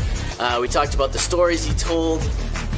The stories that we could understand were discussed on the wrap-up show. So check it out.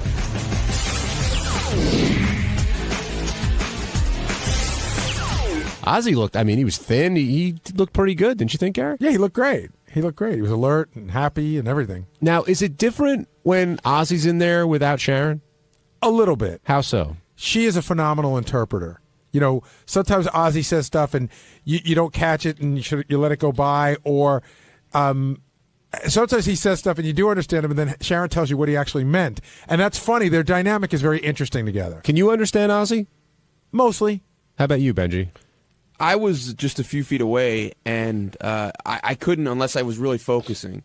Like, there was a lot of times I had no idea, and I was shocked that Howard understood, but I guess Howard was really, really focusing on what he said. Now, what do you guys think makes Ozzy so charming? What are you gonna say? He seems like he seems happy. He seems nice. It's the happiness about him. I think he has an I don't give a shit attitude without being arrogant, which is hard to pull off. He's just like, you know what? I did what I did. I do what I do. I make no apologies. But yet he's still somehow lovable. Now, do you think he's seen in the audience as the reality TV goofball star, or is he seen as the lead singer of Black Sabbath? Depends how old you are. I think that there's a certain audience. My kids only mostly know that and they didn't watch the show. They just know of him as a reality star. And then I turned him on to some Ozzy music. See, that blows me away that people think of him as a wacky TV dad. Well, without knowing his musical history. Because he was one of the best, wackiest TV dads ever. That's true. But he did say, he admitted to, the show getting a bit cumbersome, and to the point where, in the safe room, there's a camera there. I mean, cameras literally everywhere, 24/7. It sounded like his biggest complaint was he had nowhere to scratch his balls without a camera. Yes, he did say that specifically. Mark in Jersey, you're on the wrap-up show. Steve Langford's mother's a cunt. That was Captain Jenks. That was Captain Jenks. Was it Jenks? Absolutely. I recognize that Philly accent anywhere, and the tone. It was absolutely Captain Jenks. Jenks, if that was you, call back and admit to that, because you fooled Steve Brandano, and that's saying a lot, seriously. But let's get back to Ozzy. So, did you know about the Bill Cosby and how he hated Cosby for sending him that note when the show first started? No, but Cosby's a complete hypocrite. He really is. I mean, Cosby did the show that he wanted to do. You know, Cosby's the one who called up one of the Wayans brothers and gave him a hard time for making the movie Booty Call after it had come out in public that Bill Cosby had made booty calls. Remember, Bill Cosby had that woman, and he had to admit that he had an affair, and she was his booty call, and he said, "I don't think booty call is sending the right message to young kids and to Black America." I was like, "You made a booty call. Shut the fuck up." But I wasn't sure if Cosby sent the letter personally or if it was like an editorial he wrote in the paper. Why can't you do something and think it's wrong? Well, writing an editorial because who asked Bill Cosby what the fuck he thinks? I don't. Maybe he thinks, hey, I can influence this guy a little bit and suggest to him this is bad for society. That's an unbelievable arrogance to pick up a pen and write a letter to a stranger telling them why they're doing something wrong. It's a huge arrogance, don't you think? Yeah, and that's Dr. Cosby also who's writing that letter. You know, whenever he takes on that title, he seems to be awfully preachy. You think he signs it Dr. Cosby? Absolutely. PhD, whatever that, yeah, Dr. William, whatever it William might H. be. Cosby. I don't think there's anything wrong with it. If you do it in a nice way and you're sincere about it. The way I've heard that he's done it to other people, it's not so nice. Like I've heard that he's. I might completely disagree with him. But who asked for his opinion? Well, I mean, what if you think, hey, I want to try to make the world a better place, and maybe by doing this I will. That in and of itself is an arrogant thought. You can make the world a better place in small ways, but you can't change everyone. And I think Cosby sometimes thinks he can. I think the Cosby thing had to do with something that you just said, though, actually, because Ozzy was in a list of like TV dads. And Bill Cosby obviously is another TV dad, so that's should have sent him a shitty, ugly sweater and shut up. I like the Huxtable wear. The other thing Ozzy talked about, of the many things he went over, was touring. And Richard came in, and it seemed that the two of them had different touring experiences, both being in metal bands. Why do you think that might be, Gary? Well, because somebody was playing to 150,000 people in Europe, and somebody was playing to 150 people. But Ozzy said, the groupies aren't exactly the best looking, but how could Richard not get laid being out there for so long? And Richard managed to do just that. Oh, we don't understand it. I mean, you could get laid being on this show, for God's sakes. I mean, if you're in a band, you got a pair of drumsticks and stuff. The drummer's almost like, except for the lead singer, the drummer's a cool guy in the band. The bass player, I think, is the guy that gets no respect. But the drummer's like, you're the drummer, throw a stick out to the hot chick in the front row. You get something going. Just like that thing you do with the shades. Yeah, exactly. When Ozzy also made a comment about girls getting tattoos and how he wasn't a big fan of that and thinks it's a mistake. Do you agree? I think that a tattoo on a chick can be really cute and interesting on the right girl in the right place, but I think that they're completely overused, and I think there's a lot of fat chicks with novels on their back running around. Benji? I'm not. Listen. I date girls that have tattoos, and they're beautiful girls. But personally, if you ask me, should I get a tattoo? I'll say no. Well, that's because of the Jewish thing. No, right? It's not. I mean, it might have been influenced by that, but I think the plain body is a lot hotter. I think tramp stamp is the greatest term ever invented because it totally explains exactly what that thing is. Yeah, it's extremely accurate. Now, if you missed Howard talking to Ozzy, here's a bit where he talked about actually being on antidepressants and how it affected his life.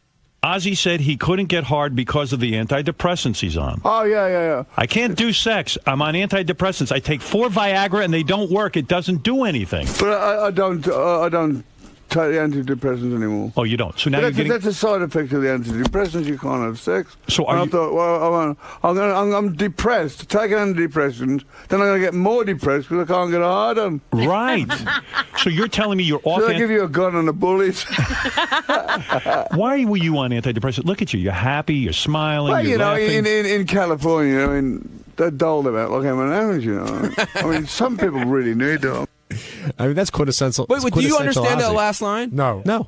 I missed. So in California, I got that part. You dole them out. Maybe they dole them out. Oh, okay.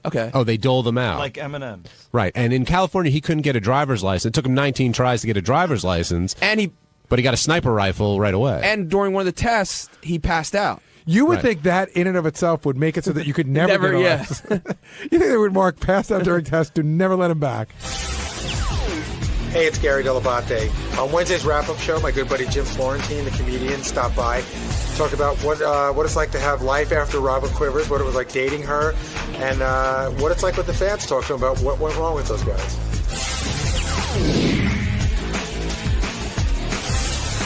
We got to talk about Robin. And 6 in the morning, first thing Howard says coming out of the box is, "Oh, it looks like Robin got dialed up a little bit today." Have you ever noticed that? Do you think Robin sort of gets dressed up? I know you're not here every day, but does she get dressed up for you? Does she look particularly nice when you come in? I don't know. I think she bring the boys out for you? I don't know. Yeah, I saw some cleavage today, but I don't know. Some. I didn't. It was more than usual. If you would have tripped, I would have had to pull you out. Well, you guys see her every day. I don't know. I mean, well, Howard noticed it. Did you notice it? Yeah, it was a little bit more today. The only thing I will say to defend Robin is, and this goes back to when we were talking about how professional or organized the Rosie O'Donnell show is. I'm pretty sure Robin doesn't even look at the schedule. Yeah, I really don't think. I think Robin just comes in and is like, "Who we have on today?" I don't think she didn't know Jim was coming in today. I don't think so, but you never know. Yeah, well, only Robin knows. I didn't put when I booked Jim. I don't go to Robin and say, "Hey," I had to do that one time. Yeah, I don't go to Robin and go, "Hey, just want to Jim's coming on the show." Like, we're past that, so I don't know if Robin even looks at the schedule. Well, she seemed genuine, and I know she always feels awkward about talking about any kind of relationship on the air, but she seemed genuinely surprised when you said that. Yeah, I think she's got a little thing for Howard. There's definitely she did, something there. That's always been the talk back and forth. Howard's always said that for years. So yeah, it was definitely a surprise. But you noticed that when you were dating her? I don't know. I mean, she definitely.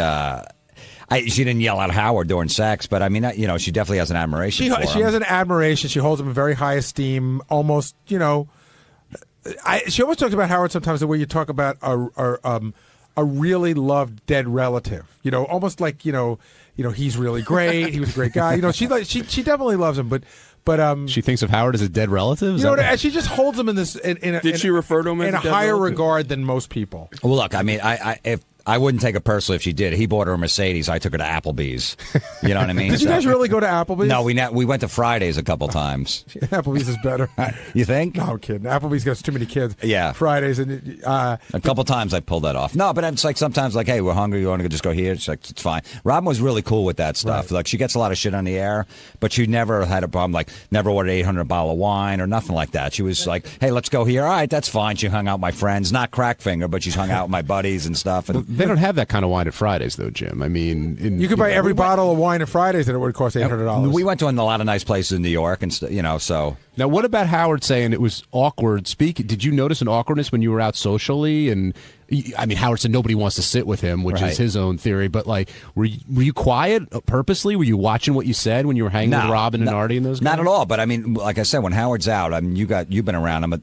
Everyone flocks to him. Right, but I was out with Jim and Robin one time socially, that North Shore Animal Dinner, dinner, and you were pretty quiet. I sort of thought you. I mean, we talked, but I had to talk to you you know what I mean? Like it wasn't like I don't know. It was one of those tables where it was hard to talk because there were a lot of people at the table. But for whatever reason that night I found you quiet. Really, I don't know. I mean, I'm sure I still get intimidated by him. I mean, he's my idol, Howard and stuff. But I don't know. I just feel like I don't have to be that annoying guy. I already know him. I got that connection to him. I don't have to be like in his face. We already talk off the air or whatever like that. That I don't need to be around. But hey, what about me? I'm right here. See, the thing that you battle though is there are those stories about you being out on the road and the different stuff that you did, a long time ago.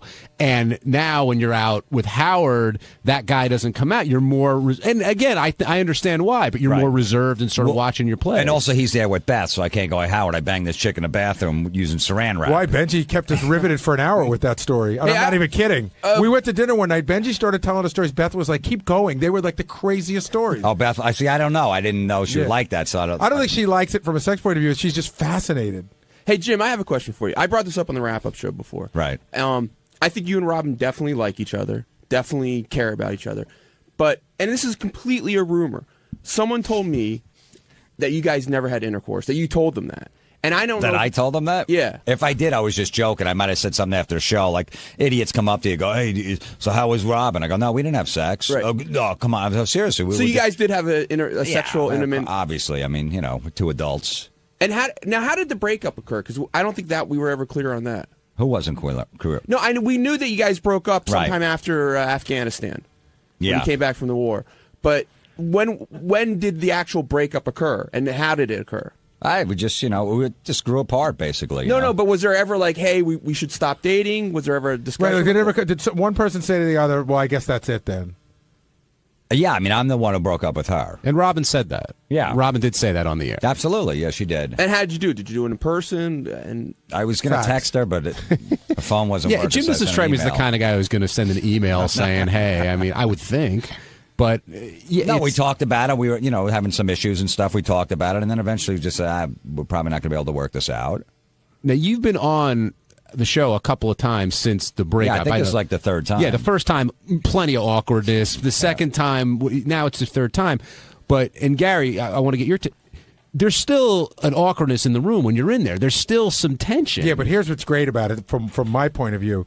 While the awkwardness is there, the niceties are getting less and less. And not that they're fucking with each other, but you're more willing to crack a joke or give a piece of information. Now it's getting more like, And that goes both. Robin is just as willing as Jim. Absolutely. But the first time, I think everybody was on tiptoes. Wounds were sort of new and deep, and it was weird being back the first time.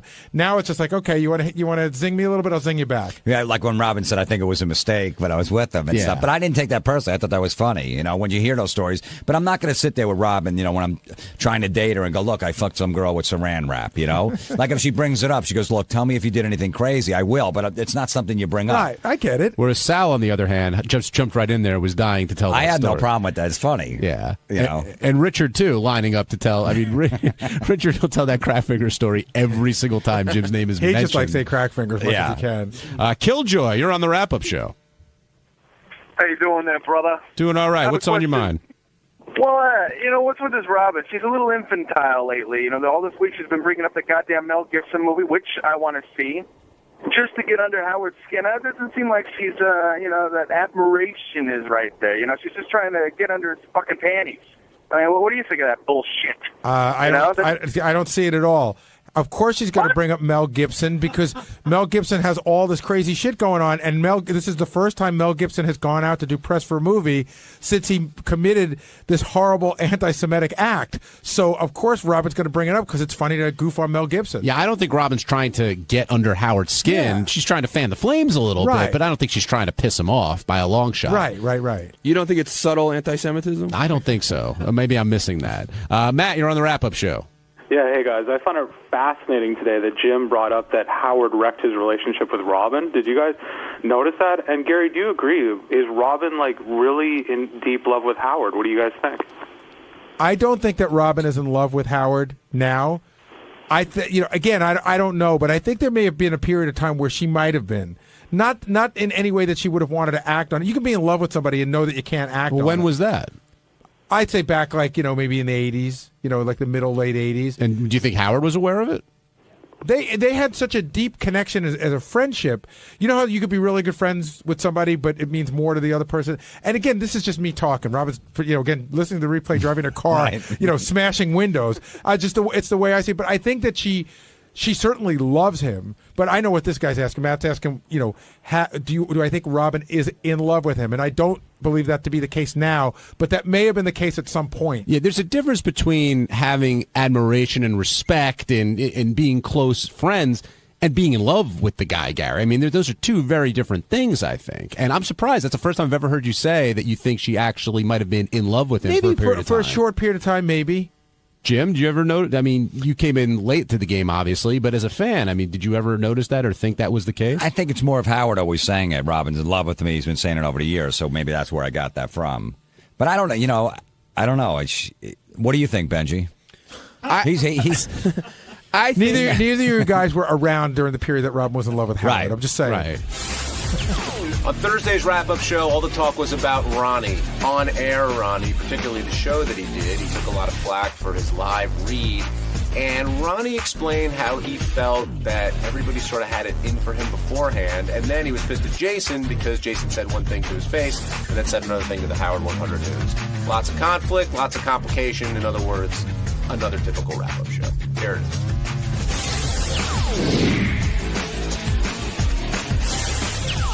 Couple things, Ronnie. First of all, you took a lot of flack for your show, and even in here, before you went on the air, you said that Howard pretty much sunk the show no matter what you did that night. And now, after the live reads and the breaking balls, I mean, do you think Howard wants you to be on the air, doesn't want you to be on the air? I don't know anymore. I give up. Does he give you does he send mixed signals? No, he didn't send any kind of signal to me. I mean, well, no, you were complaining the other day when we were on the wrap-up show. You were saying, I think it's bullshit. Howard said already this is one showing out. Yeah, because they weren't happy with the auto show, obviously. Okay, so Then he went to the whole thing about doing this one, and it sounded like because I was going to curse and because the fucked up news, and then we changed it, and I didn't curse the whole fucking show. Not once I cursed. One time I said shit by mistake. Was that hard for you? No. I mean, Jim's here. Was it hard for me not to curse? Well, when you did that anal description, you didn't need to curse. I mean, I didn't curse. And you also said you didn't host this show. That was a big difference. I wasn't the host of the show. Richie Wilson was the host. It was his idea. He was the host, and it was more comfortable for me because I didn't have to worry about working the phones and all that baloney and hanging up on people or whatever, and reading the intros coming back in and all that. I had to read the live spot. But that's what the sponsor paid for. The sponsor obviously paid for me to... Because I even said during the show, I'm not going to I'll let the chick read most of the spot. Okay? And then I would chime in, as she was reading it. And Jim said, no, the sponsor wants you to read the spot. So I read the spot. And meanwhile, everybody's... You're sitting there with a piece of paper on the desk. You got a guy across from you that looks like Humpty Dumpty. You got a girl next to you, to your right. You got Richie to your left, and a guy across from you, okay? They're all laughing while I'm reading. And you could see it as you're reading it, even though you're looking down at it, you could see them laughing. I could see it. And now, it's screwing me all up in the head. You're always going to be in a room full of people. You got to just learn to tune people out. Yeah, but it's hard, I know. They're laughing, man. I know, but fuck them. You're the one reading. Did you think they were laughing at you or laughing with you? I don't even know. You know what? Jason, is so full of shit because he says one thing and then he goes and says another thing afterwards. Yeah, you said on the air today after your show, he was all like, "Hey, we did a good job." No, because even with the auto show, at the end of the show, I'd say to the guys, "What do you think?" And Jim would say, "Yeah, it was okay." But then. Like at the end of this show, everybody, it was great. In the first couple of minutes, it was a little slow, but then it started to move along because we were doing all phone calls and everything like that. We weren't talking about, trying to dig up things to talk about. It was people calling in and we were just answering questions for them. And then at the end, we're sitting, when the mics went off, I said, what do you guys think? Jim says, I think it really went good. The beginning needs to be tightened up a little bit. And Jason, yeah, it was really good. And then he goes to Shuli and he turns the whole thing around like the show should never be on again. I mean, what the fuck, man? Why would you say something to my face and then go behind my back? But I understand. But that's Jason. I understand why you would be annoyed. I was warned about Jason, but I was warned that I shouldn't even have him on the show. I can understand why you would be annoyed. Never mind who warned me. I've heard it from more than one person that he's a fucking snake. I was going to say I can understand why you would be annoyed, but if the show was over and you said, what do you think? And Jason goes, you know what? That fucking sucked, and I don't think we should ever do that show again. How would you have felt? I'd rather have it that way. Tell it to me. I know. You know what I'm saying? Don't go behind my back. I think people say they'd rather have it that way. The other thing, too, no, I would, Gary, because I went through with the auto show, and you know what? I got smoke blown up my ass from people, and then, Monday morning I get, Tuesday morning, whatever, Howard rips my ass all open. I'd rather have it that way. Jason, Ronnie says you're a big snake. And everyone warned him. Like you told him one thing at the end of the show, and then you went to Shuli and basically said the show sucked. Right. What I did not. Well, I might have. I don't remember what I said to Shuli, but I said to you immediately after the show that it was good, but it needed to be tightened up. Yeah, right. And then when I told the news was you were good on the show, Richie was good on the show, but the show needs to be more structured to continue. Yeah, but no, you said the show should basically not air again. I wouldn't air that pilot in its original form. Like, I wouldn't do the exact same way we did it again. No. Okay, fine. I mean, I said you were great. I said this was the best show you've ever been on. I'm not asking for you to wipe my ass. I'm asking you, I asked you what you thought of the show. I'm not asking you to say, I was great. Also, immediately after the show, of course, you're high off what you just did. Like, you're like, whoa, this was great. Good jobs all around. And you sleep on it. And but don't say it's a good job if you don't think it's not a good job. You did a good job. Richie did a good job. I feel I did a good job, but we went in there with no structure. We just plunked the phones down, and I don't think that is the way to move forward in the future. That was my opinion. Okay, fine. That's not the way you put it, though, but all right. Well, I don't know. I have to hear back the news report. Honestly, I don't remember what I said to Shuli, but I'm sure he's got me saying. Well, I heard the headlines that Lisa G read this morning. Yeah, well, those are always dead inaccurate. Again, I know people think I kissed Jason's ass, and Jason can he definitely might have thrown you under the bus, but I wouldn't take the news headlines because they take something and make it as big as they can. Well, yeah, I found that out. Just listen to the story. Get the unedited audio from Shuli. Listen to it, and if you still have a problem with what I said, then I will listen to it, and if I will definitely say if I said the wrong shit, I will apologize and move on. Okay, all right, good enough. Thank you. All right. Feel better, Ron? No, but all right. Jeannie in Syracuse, you're on the wrap-up show. Hi. I want to, I listened to the show the other night, and Jason was just swearing left and right after Ronnie was told not to. And I think he was personally trying to ruin Ronnie's show. He turns around and he badmouths people left and right. He just did it to Ralph about the Geek Show. Somebody else told me that about the swearing. I don't know. I'll have to go back and listen to it. I certainly wasn't trying to swear on purpose or swear any more than I usually do. But I certainly was not trying to sabotage the show. But maybe I swore and I didn't hear myself doing it. Well, I swear a lot. In Jason's defense, basically, I was told not to curse. I don't know about anybody else. But I certainly wasn't going out of my way to curse or anything like that, or especially not to sabotage the show. No, I went in there. When Howard said to me on the air that morning, watch out with the language, not fuck this and fuck that. I went home and I thought about it. And I said, well, maybe he's right. Maybe I should go in there with a different whole attitude. Be my nasty self as usual, but leave the language out, and that's what I did. And I don't know. But I've heard that before. Like, my wife says I swear constantly, and I don't hear it. So I'm not denying that it happened. It wasn't a conscious thing. Ronnie, how do you think the show was? I thought it was pretty good. Because the email came in. See, now, that's another thing that annoyed me. A lot of good email came in. How do you know? Like, I read it. Where did it come into? I saw it. I don't know. I saw it in demand. They had it up on a computer in there. Right. I saw it there. It was like 50-50. Some people hated it. Nobody even really said they hated it. Some people said it's typical me, but it stunk. Stuff like that. But then there was a lot of good stuff like. This is his format. It's better. This is better than the auto show. He's more himself and all this kind of baloney. So it made me feel good. And then all stuff I said, by the way. Yeah, but I'm just saying, like Howard wouldn't read the good. He never reads the good email if I do anything. You know what I'm saying? It's always the bad stuff. It's not just you, dude. John, can I introduce the next caller? Sure, go right ahead. Because here's the thing. What I hate about Ralph when he talks about me is what I love about Ralph. What he's going to do to me now, right? That's the dichotomy for me and Ralph. So I see up here it says Ralph has a list of what was wrong with Ronnie's show. Good. Okay. And I'm dying to hear it. Okay, great. Well, I wouldn't exactly say a list, but first of all, saying it wasn't as bad as the auto show isn't exactly a compliment, but we'll move on from that. Here's the problem with it. You had 4 people there giving advice. And you started off for like 10, 15 minutes. You guys were talking to each other about what your problems were. That's just kind of ridiculous. Go off in a corner between yourselves and figure that out. The audience doesn't need to hear that.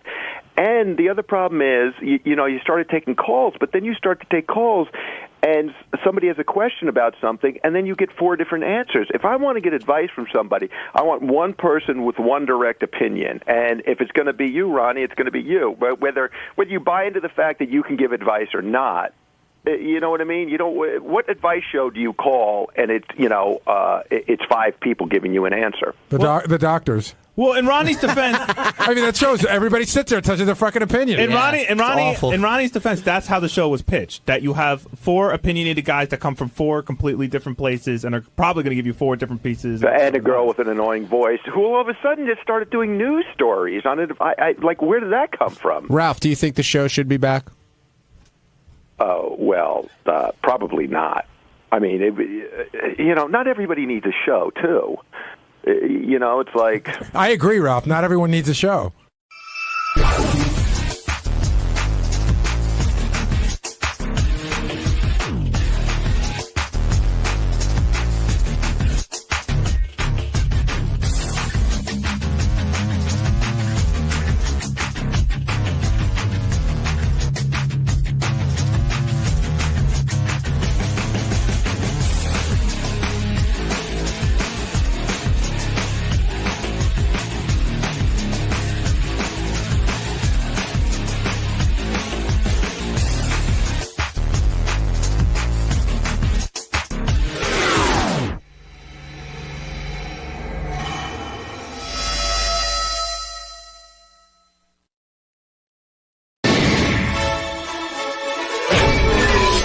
This is a Howard TV original production. Here's a taste of what you have to look forward to on this episode of The Bonus Show. we have a potential HR issue. You see a chick's ankles and those hot kind of chick shoes? Yes, it's a meeting of the minds. I don't think you did. Yes. I don't think you did. Sal must be a little loopy. What is semen? It's a guy that lives close to me. And Gary suits up.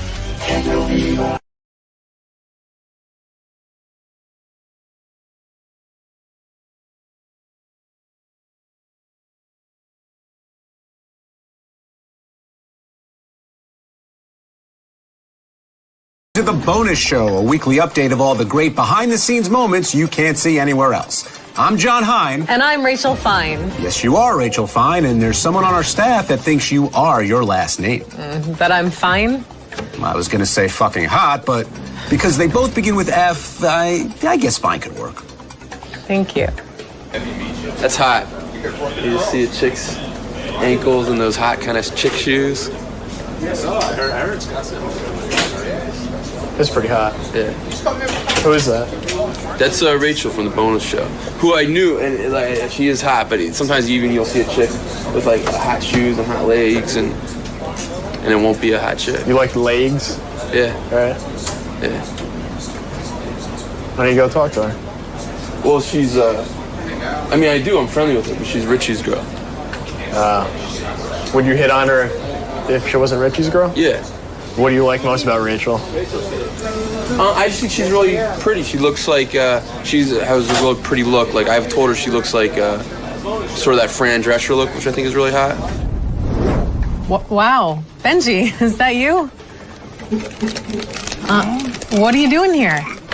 I just saw these flyers and I thought you might want them. You just had those lying around? Okay. Well, thank you. Thanks. Is there anything else, or? Okay, this is comfortable. Back in 2003, Wendy the Retard appeared on the show, so two of our strapping whackpackers, Beetlejuice and Gary the Retard, could try to win a date with her. You've seen the actual game, but you haven't seen the contestant pre-show chat in the green room. I love you. I really love you. Thank you.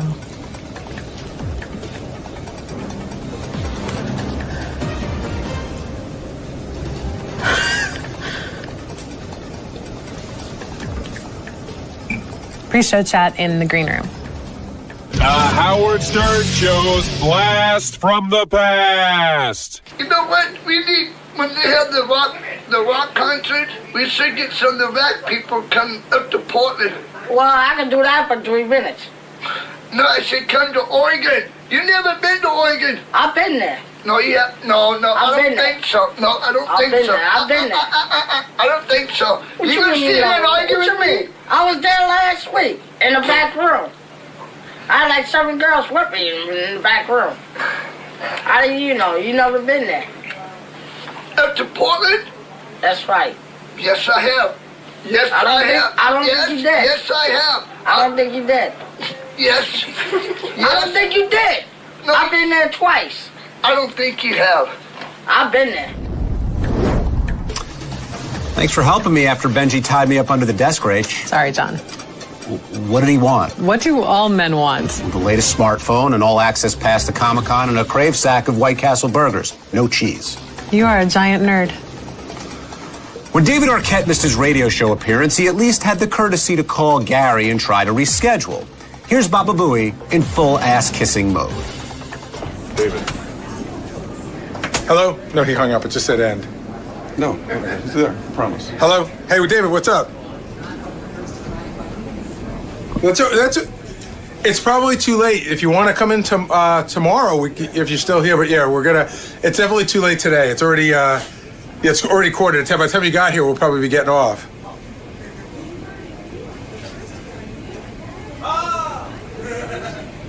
Yeah, hold on. Let me just go look at the schedule real quick. You know what, David? Do me a favor. Let me call you back, just because we just went to commercial break. What's the number? That's okay. What's the number? 212. You're breaking up, buddy. Yeah. Hello? Hello? Is he okay? David, are you there? That's it. All right, I gotta... Did he give a reason for not showing up Yes, today? he overslept. What's that, David Arquette? Oh, you love the bonus show. You're too kind. I like your movies, man. Scream. Oh, I gotta go now. Okay, bye. I know you were not on the phone with David Arquette. It's a practice call. One day I will. You'll see. Okay, Lupe, you ready to play the game? Great. All right, and the first question is, who is the famous golf player who was recently caught cheating on his wife? Tiger Woods. He has a big cock, I think. Because he fucked many people. What is the name of the company responsible for the oil spill? I don't know.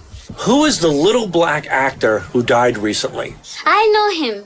I don't know him personally. But I know who he is, but I don't know his name. I don't remember. Okay, so now give me any name you want. Momo. Momo? Can you say that again? Momo. What is 9 times 9? 9 times 9 is when you have 9 times 6 and you have again and again, but just 9, you know? It's 10. What is semen? Oh, it's a guy that lived close to me. What animal does pork come from? From pork. Give me a B and an E and another E and a V and an E and an R. And what does that spell? It spells moron because there is an A in beaver, John. Here's another installment of Techno Beaver. You ruin everything. I'm sorry, but you're stupid.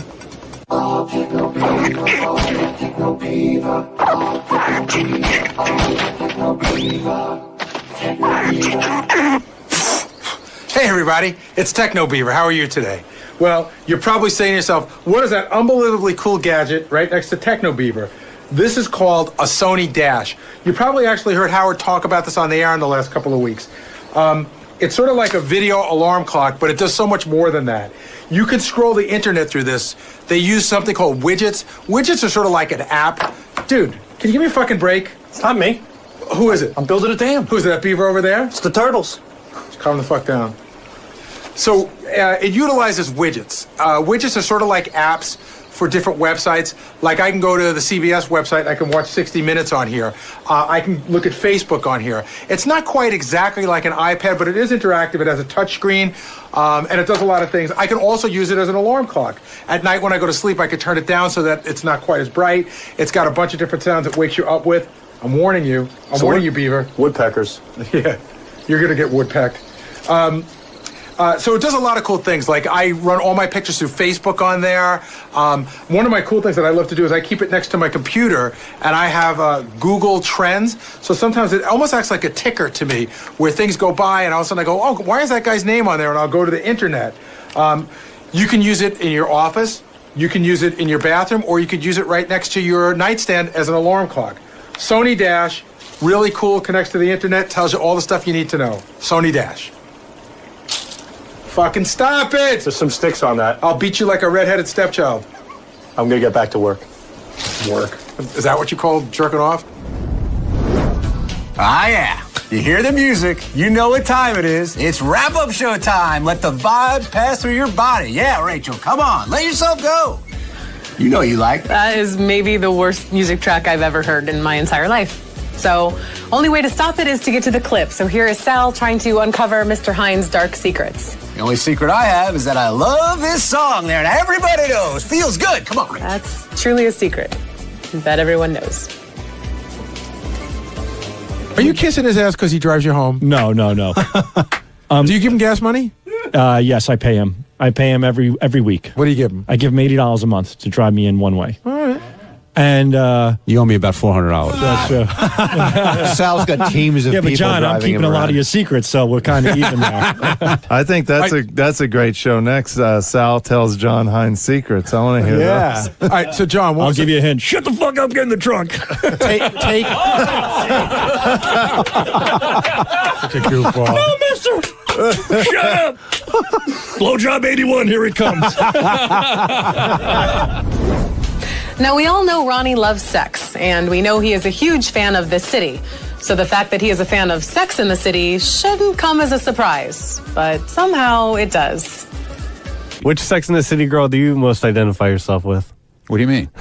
Identify? Oh, I thought you were a fan of the show. Do you like that show? Yeah, I went. I saw the last movie. What'd you think of it? It was me and about 500 girls and 2 gay guys. So why'd you go? Likes meeting guys. He likes meeting. Yeah. Right, exactly. There you go. Why'd That's you, it, Steve. Seriously, Ronnie, why'd you go? Because I liked it. I liked the movie. I liked the show. God. You watched the show? I used to watch the show once in a while. I didn't know you were not, big. Not constant. I wasn't a fanatic fan like Howard was, but you know. What team are you on? Are you I on used to watch. Team Big or whatever John Corbett is? Team Aiden? Oh, I like Christopher North. Whatever his name. Well, you like him from Law and Order? Or you like him from Sex in the City? I like him from Criminal Intent. He was really good. So you must be glad that they came out with a sequel. Yeah, I'll go see it probably eventually. Now, we've all taken huge dumps and wanted to share those moments with our friends, right, Rach? No, John. Oh, come on. Like you've never been home on a Sunday morning after Saturday night tacos and laid some incredibly lengthy ass cable and took a picture of it on your cell phone and posted it on Facebook? No, John. Well, you're in the minority and you happen to be in luck, I assure you. Look at this, baby.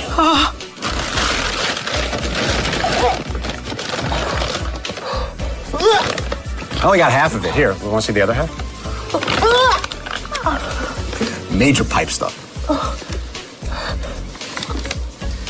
Are you one of those guys who, when you were in college, you would go, "Hey, everybody, come look at this shit I just made"?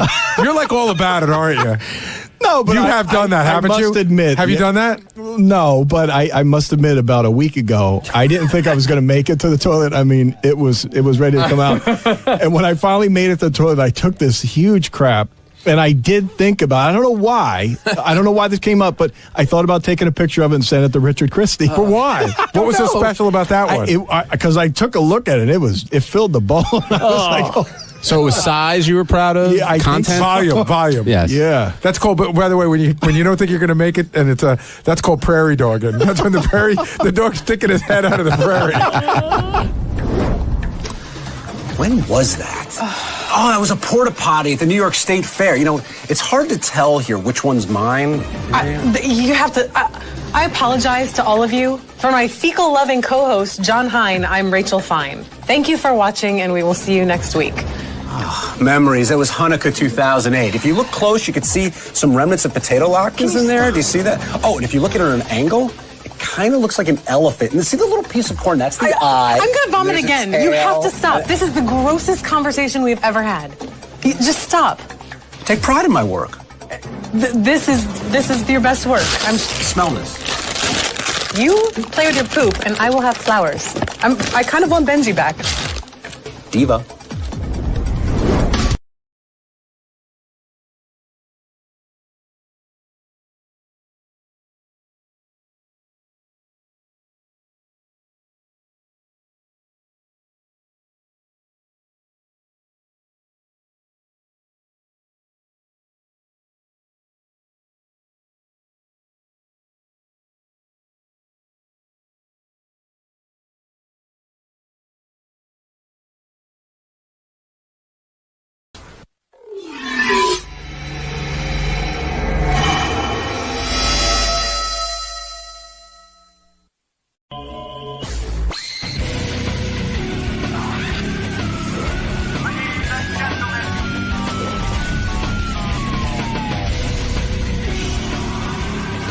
Dr. Debbie. I'm back at the Howard Stern Show, and I have the results of the personality test that we took last week that you've been hearing about all week and all the speculation, and everyone's nervous to hear who's the craziest of them all. I think some things you won't be surprised, and there's some things that will be very surprising to you, and everything in between. So I look forward to giving the results, and let the chips fall. Let's see what happens. Now, Dr. Debbie, as Yes. a fan of the show, is today going to be a great day? Today's going to be a great day. As a fan of this show, I mean, personally, professionally, for them, for the listeners, for the viewers, I mean, I think everyone's going to have a really good time. All right, we're psyched. Thank you very much. Thank you. Whoever turns out to be the craziest staffer, can we follow them around with the Howard 100, the Howard camera, the Howard TV camera, because I want to watch them all day. Well, then I know it's not me, because that would be really boring. You're never boring, my dear. Tommy, go ahead and Malden. Hey now, Howard. Hey now. We know who the crazy one's going to be, that Langford guy. I want him to go to jail. Jail, we're going to lock him up. Or Bellevue, one or the other. Now, let's get to this thing already. Well, we got to do our betting. Do you want to bet on the order, like who gets closest to the order? Based on everything I know, and Gary, you should come in for this. Because I'll tell you my order. Okay, here's what I'm thinking. 6 of us took this test. We know that 3 people each got something a little quirky with them, like one thing. Right. Gary, how does it work if you test over 75 in one area? 65 tells you something might be going on. 75 is a red flag. Okay, so each person had a red flag. Red flag. Each person had a red flag. I would say this about the betting.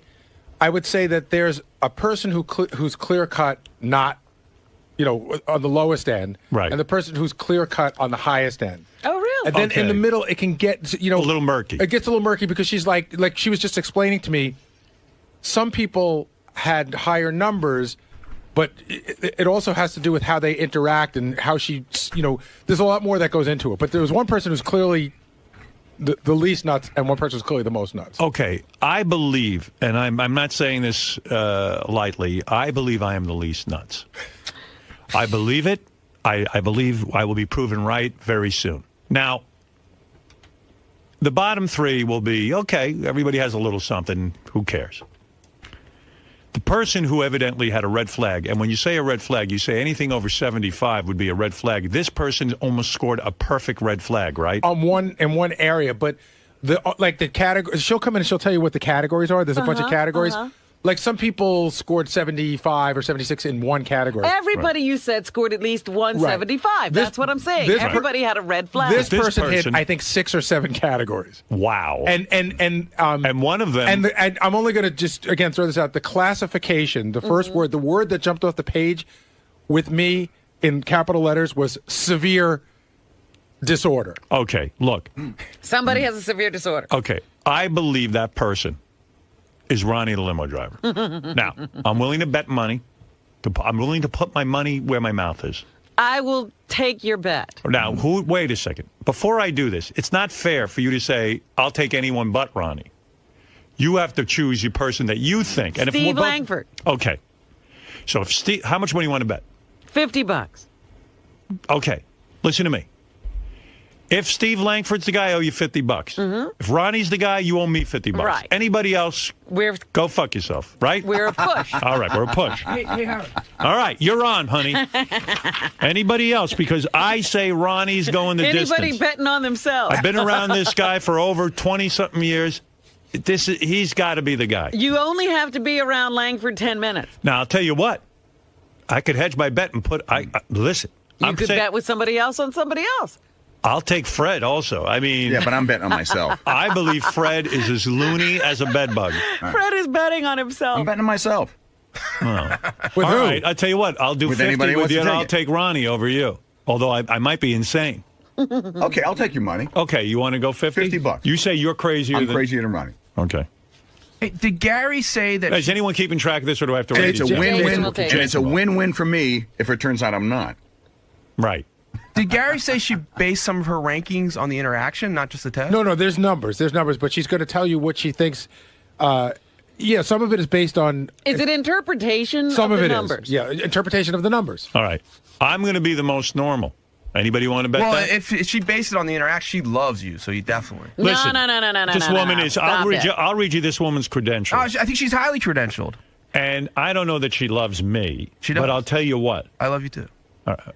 Yeah, why am I talking to you? How did you get in on I this? will bet You're a you that fucking you're idiot. not the most normal. All right. What do you want to? I'll take you another $50, and I'll say Okay. that.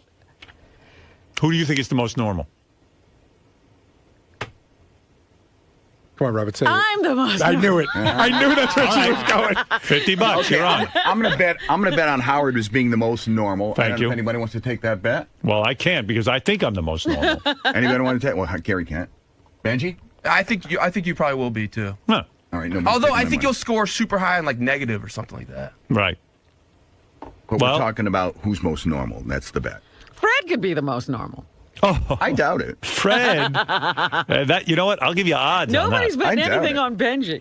Where's But Benji? Benji is weird. I think I'll come. I know I'll come out like with an eating disorder. I don't think that was one of the things That's they not what tested it doesn't for. measure. Okay, Let's get Dr. Here's the Don't- question: don't if he talk turns about out to be Fuck you, like Gary. the most, It is one of the things they measure for. if he turns out to be the most abnormal, can we just shit Throw can it the whole out. test Throw it because out. that means he was pulling like an attention getting scheme. Let's go do this. Wait, I'll bet anyone Let's that bring it's in Langford. I'll bet anyone that's Langford or Ronnie against everyone else. What do you want to bet? It's Langford or Ronnie against the whole What do you? field. Who do you think is the craziest? I think it's Langford. All right, I'll take 50 on Ronnie. You got it. Okay, there you go. Ronnie's way crazier than Langford, and I know what everyone means. And Benji, where do you think you're going to rank? Like I said, I think I'll be one of the three. I think I'll have an eating disorder, and it doesn't measure. But I don't think maybe that- it's something like neurotic. I don't know. Yeah, it does measure eating disorder. All right, listen. Let's get down Yes, to it this. does. Let's get down to this. Let's stop the nonsense. I'll Let's find bet out. that I'm more normal than Benji. Oh, go ahead. Wait a second. Let me think. Oh. Wait. Let me think about that. Hold it a second. Who's more normal, Robin or Benji? Now, what if you're in the same category? Like, in other words, you're in the two or But that's so- you're in the third category, second category. But that's so subjective. Yeah, that's a tough one. But If the doctor can give an answer, I'll take that bet. I say Benji's more normal than you. I'll take that bet. Okay, so $50 with the two of you. If she can give a definitive answer, I'm worried based about on the you. test. And I know you're worried, but I'm actually hoping I'm wrong, and you are the craziest. I'm positive about you, and I don't worry because you're getting treatment. I'm worried about you because you're not getting treatment, and I hope this drives you into treatment. I really do. And I mean that out of love. All right. Can I Now, tell you the lunacy that what we're did I dealing- just bet? I know, Jason's got it all written down. All right, I bet Robin something. Can I tell you the lunacy that we're dealing with here? What? Yeah. So I just went out to the green room and I said, just to place everybody, Dr. Debbie's going to sit on the couch. I said, Ronnie, I want you to go to the podium, and Steve Langford, I want you to grab headset 3 and sit over there. Ronnie goes, that's it. I'm the crazy one. He's keeping me away from her. I was like, you know Oh, what? my You're God. crazy. I'm going to win a fortune. Who else wants to bet me about Ronnie? Because Ronnie is the... I might have to take back my bet. Well, you got a few seconds to decide.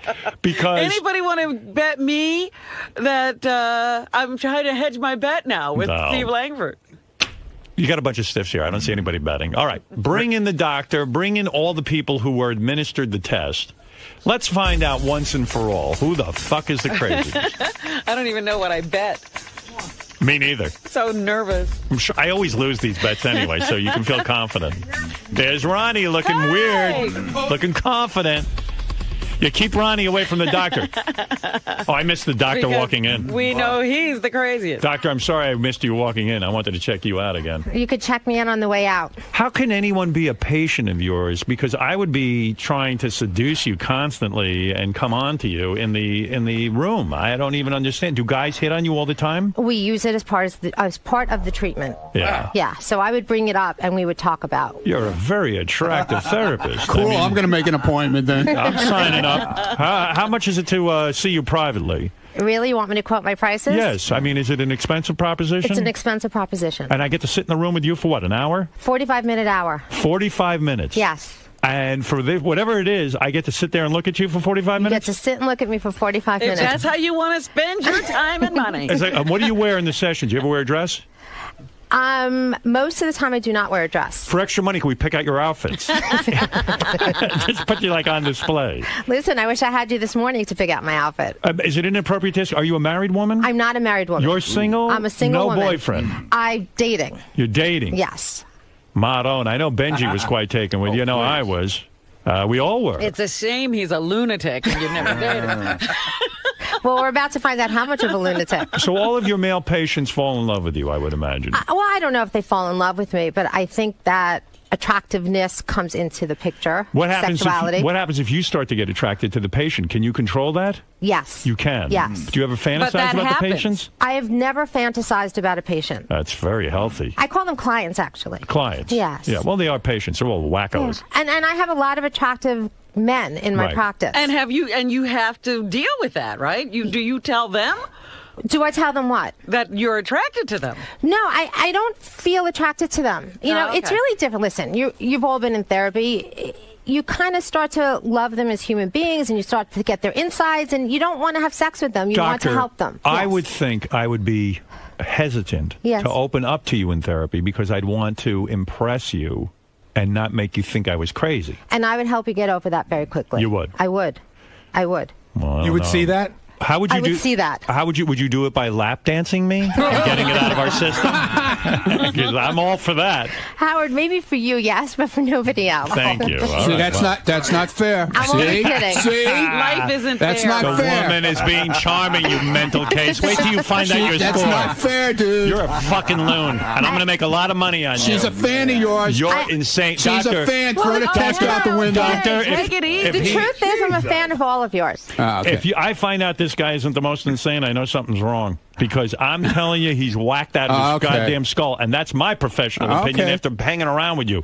Steve Langford, some people are betting heavy money on you. What do you think? I hope they win some money. You are Nice odd. of you. You're odd. Yeah, absolutely. You're odd. Yes. I mean, Dude, look at those eyes, man. Come on.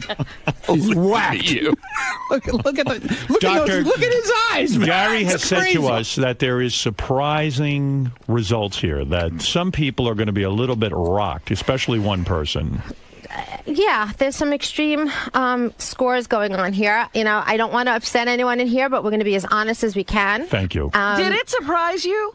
Or no? You could look at us and tell. No, you know, this has been really an interesting experience because I've been listening as long as you've been on the radio, right? And then I meet you in person, and each one of you, there was different behavior in the room that you start to catch on to, you know, who's going to be what personality. So when I read these tests, I was spot on. Really? You could really tell, yeah. Oh. You know, like I heard Howard talking on the radio about how, and he was, you know, he was sighing, he was laughing, he was trying to get my attention, got my attention, and in a very sweet way, you know, very endearing. Robin is potentially dangerous, isn't she? All right, we'll get to this. Now, listen, Robin. Good luck. Good luck to you. I believe it is going to be Ronnie.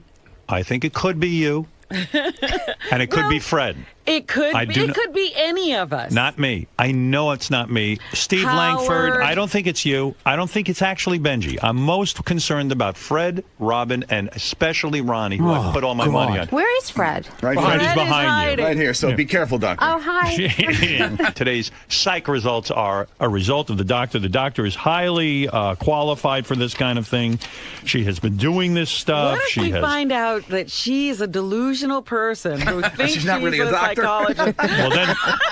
Well, then the test might be a little off. All right. What is this test for, by the way? Can we find out if someone's a borderline personality from this test? Yes. We can. Yes. What is a borderline personality? A borderline personality is somebody, and FYI, nobody is a borderline personality in this room. Right. But it's somebody who is not fully integrated on the inside. Right. And you will see extreme behavior like they can love you one day and the next day they hate you. Right. And they're very difficult to be in relationships with because there's no consistency and you don't know when it's coming. What causes that? Is that a biological thing? In other words, you're born with that? You know what? This is my opinion, and maybe there's going to be listeners who don't agree. There are some chemical things we're born with, but I think so many things come from childhood and parents and upbringing. I think it's an interaction between what you're born with and what happens in your environment. You know, so for instance, you can be born with, let's say, you have a schizophrenic gene. Right. If you're born into a really lovely environment, it may never surface. Really? Yes. Really? Really? But if you're born into a traumatic environment, Right. it will fly out. So we can all have lots of stuff in us, but it just never surfaces because of the way we were brought up. That's an interesting In my thing. opinion. Is that the majority opinion in psychoanalysis today? There are some who agree with me and some who don't. Right. You know, I mean, Some you might people get think calls. it's all organic and there's no way you can get rid of it. Listen, psychoanalysts are going to tell you a lot came from childhood. Right. They're going to be psychiatrists who are going to think it's more medically oriented, right? They give medicine. So Let me ask one question, though. Can this test reveal something that hasn't surfaced? So, like, you have it, but you don't have a problem. Brilliant question. Yes. I was going to ask that question. Well, you almost made me forget it. Meaning, Robin, that there are traits that are going to show up that may not be surfacing because of where your lives are, right? But if your life was already all of a sudden taken away, right? The show ends, everyone finds himself on the street. Some of this stuff could come out. All right, let's cut the bullshit, Doctor. Okay. Let's get right to it with Robin and her good questions. I want to start by Now, listen. telling Dr. Debbie. Right. So, Dr. Debbie, tell everybody here in the audience what are some of the categories and what these numbers mean that I've been talking about. Like what a 65 means, what's a 75 means. What are some of the categories we're talking about? Okay. This is a complete diagnostic test looking for character, personality, organization, the traits that exist that make you you. Excellent. Okay? Excellent. Yeah. So you got the narcissistic personality, which Right. has been talked about on the show endlessly. Robin. You got histrionic. And if you want to know what they are, let me know. I Okay, don't want to keep bore going. your audience. Right. Why do you keep looking at me when you're saying all Because that? you're fucking crazy. I'm not looking. That's just it. She's not looking at I'm you. not she looking was at you. looking at me. I was not looking at you. You know what? And do me a favor. You better sign up right for the Funny Farm after she gets Dude, done with the results. I go. Once a week is a drop in the bucket for you, pal. You need major You need to be help. there every goddamn day. What the test Look who's says. talking. I don't care what the test says. I got a question for you. Yeah. You know sometimes when there's a nutty guest, Ronnie stands in the back? Yeah. Who should stand behind Ronnie today? That's a good question. All right, go ahead. You've got the histrionic personality disorder or personality, obsessive compulsive, Right. passive aggressive, paranoid. Ronnie. Yeah, right. You're paranoid over there. You. Who? You. There's something. Okay. Paranoid, I'm afraid brother. of you, that's for sure. Paranoid. All right, we'll see. We'll see what the doctor has to say, genius. There's something called antisocial, schizotypal, or typal. I don't know how we should pronounce it, but Right. that's someone who avoids people. All of Ronnie. it. There is not Right. a personality structure that's not tested on. This is Dr. Debbie. Debbie, how do you say your last name? Maggots, right? Maggots, hard G. Dr. Debbie Maggots. She's a top person. And now all you mental cases are about to find out. I want all of you. What are you looking at me for to I again? didn't even look at you.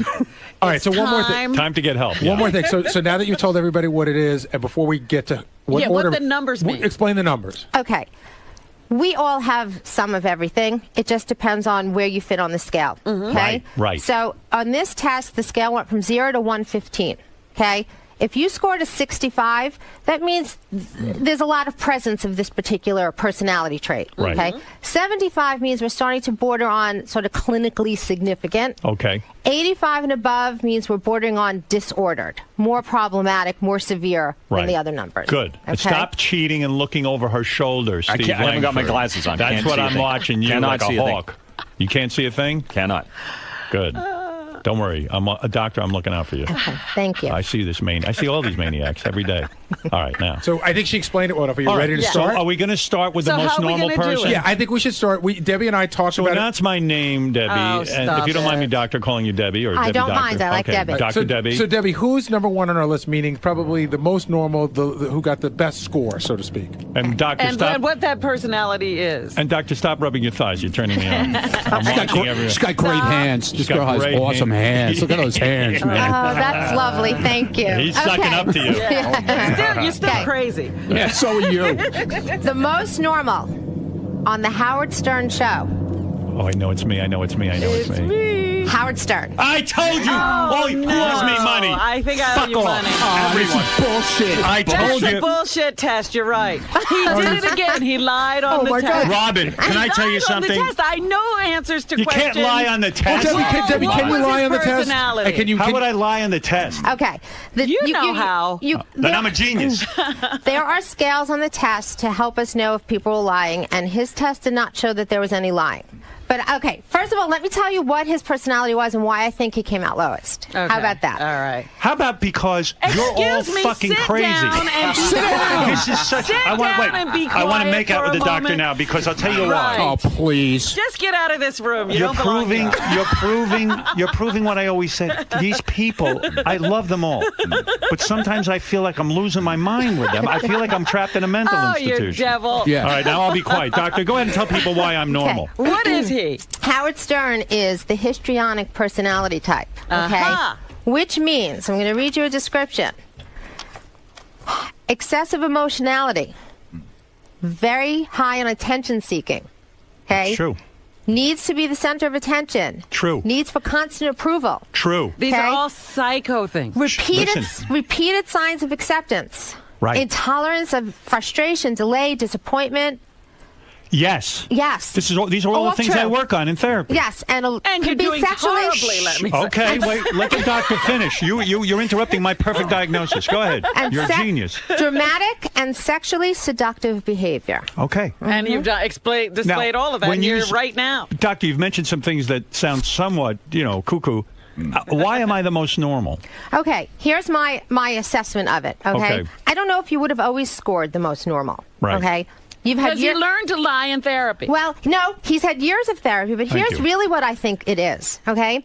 What motivates these needs is you need a lot of approval and attention. Yes. And over the years, you've achieved that through this show, right? Okay. And I think you've become the softer Howard over the years. Yes. Because you started to get more recognition. He's still a mess. He might still be a mess, I'm but more he's not, normal than you, he's sweetheart. Not as messy Wait as to the rest see. of you. And wait till you see this Ronnie. Do you have a straitjacket? Because I need you to lock some of these people up. Good. Wait till we see. All right. Isn't he your Everybody, security? everyone now has heard. I am the You know most what? normal, as I Actually- predicted, and as she I must bet be money. nuts then. She's not nuts. She's going to tell you who's nuts. She And must get be ready, nuts. pal. Put your seatbelt on. Thank you, doctor. Actually, Yeah, I thank you, did it doctor. from craziest to least crazy, and you were my last person on the list. Thank you. So you were right. I still hate the diagnosis. I know. but- Listen, I've done a lot of work on myself. The doctor is right. Everything she mentioned in there is what I work on. And my awareness level has risen. I have made And so, improvements. like I said, you looked at the test and you go, I'm going to write false for that. When you knew it's true. That's wrong. I wouldn't even know how to lie on that test. Oh, please. Just like you did on the narcissism test. You know what it is? You might be the most crazy. You can't even deal with my... You know what? You're so jealous of my normalcy that you can't deal. I am jealous of your normalcy. Listen, I could send you to a doctor. You can get normal, too. You're not that normal. You never finished your therapy. Well, hold on, Robin. You Robin, quit. we're not talking about the universe. We're talking about this room. No, but if Robin- I'm crazier than him, that's a bad thing. See, now he's Robin, going to force me into therapy. I hate to break it to you. You're going to be way up there. And let me Oh, tell you screw something. you. Yeah, I told you. You never finished your therapy. You decided you were cured, and you walked away. All right, you need to get all back right, in immediately. all right, you can all join right, Ronnie and get a all 2-for-1. All right, now go ahead. Come on, doctor. Can we do group therapy? Stop interrupting the doctor. So are we going to move to number 2 now? Please. Okay, so All now right. we're going to move to number 2. All right, the second least crazy. Secondly is crazy. Watch, it'll be Benji. Go ahead. Steve Langford. Oh, my Langford. God, I There you lost some go. more money. There you go. Steve Langford came out high, but not overly high, on In- obsessive compulsive personality. Really? Scored a 77 on that. Uh-huh. So that means Steve is a fairly normal guy, but maybe all this tenacious behavior where he digs in for a story, this obsessive... This pit bull kind he of is a behavior. pit bull mentality. Yeah. It actually works for him. Go ahead. It was the only category he scored high in. Other than that, he Yes. didn't even break a He's like 65. normal? Yeah, well, yeah. Nothing Steve? else really mattered. Yeah, in his Steve, personality. you're not saying anything. What can you say? I mean, Did you feel you were normal? I felt you were normal. I'm not going to make that assessment. I mean, that may be for other people, but I don't feel any particular angst. I mean, You're weird. I come to work. I do my job. You know I'm what it is? happy. You're normal, but you have no personality. That's the Oh, problem. baloney. I mean, what kind of answer is that? I don't even know what you're saying. I mean, you're being cuckoo now. I'm going to have to have you retested. All right, Steve, congratulations. Thank you very much. You know, as I do, that 3 of us are in the lowest category. I, of course, am most normal. You're second most normal. it feels good, right? It feels good to show these people. I got one question about Steve. I'm looking at the notes here. Showing? He did score 67, and I don't know what this means. Sadistic personality test. What does that mean? Seems real to It means me. he pulls the legs off spiders.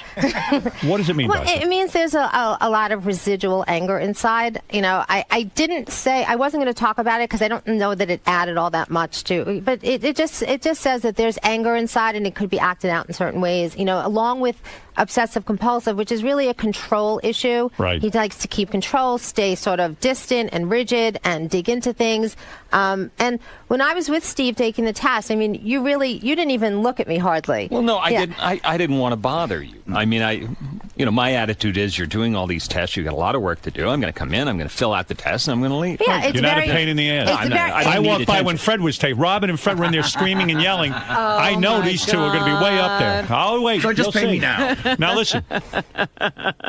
All right, Ronnie. You said Steve's a psychopath. All right. You wait and see who's the psychopath. All right, here we Sue go. me. Okay. Okay. So I want to sue me. What? So I want to redo something here because Dr. Debbie and I spoke this morning. Remember how I said it was like 3, 2, and 1? Yes. Yeah. It's really more like 2, 3. The next 3. This is where it gets a little murky, and Dr. Debbie will The explain. next 3 people have alarming, a little something alarming. Yeah, but some people have higher numbers, but handle it a little bit better. And Dr. Debbie will give you the assessment. All right. Let's go with the next. All one. right. Let me just explain quickly what Gary just meant. Like, meaning, I said Howard was histrionic and Steve was obsessive compulsive, right? But then there's some secondary traits that are high. Like, Howard, you had dependent personality as your secondary I am trait, which is dependent. clear as day, right? You Yes. talk about it every day.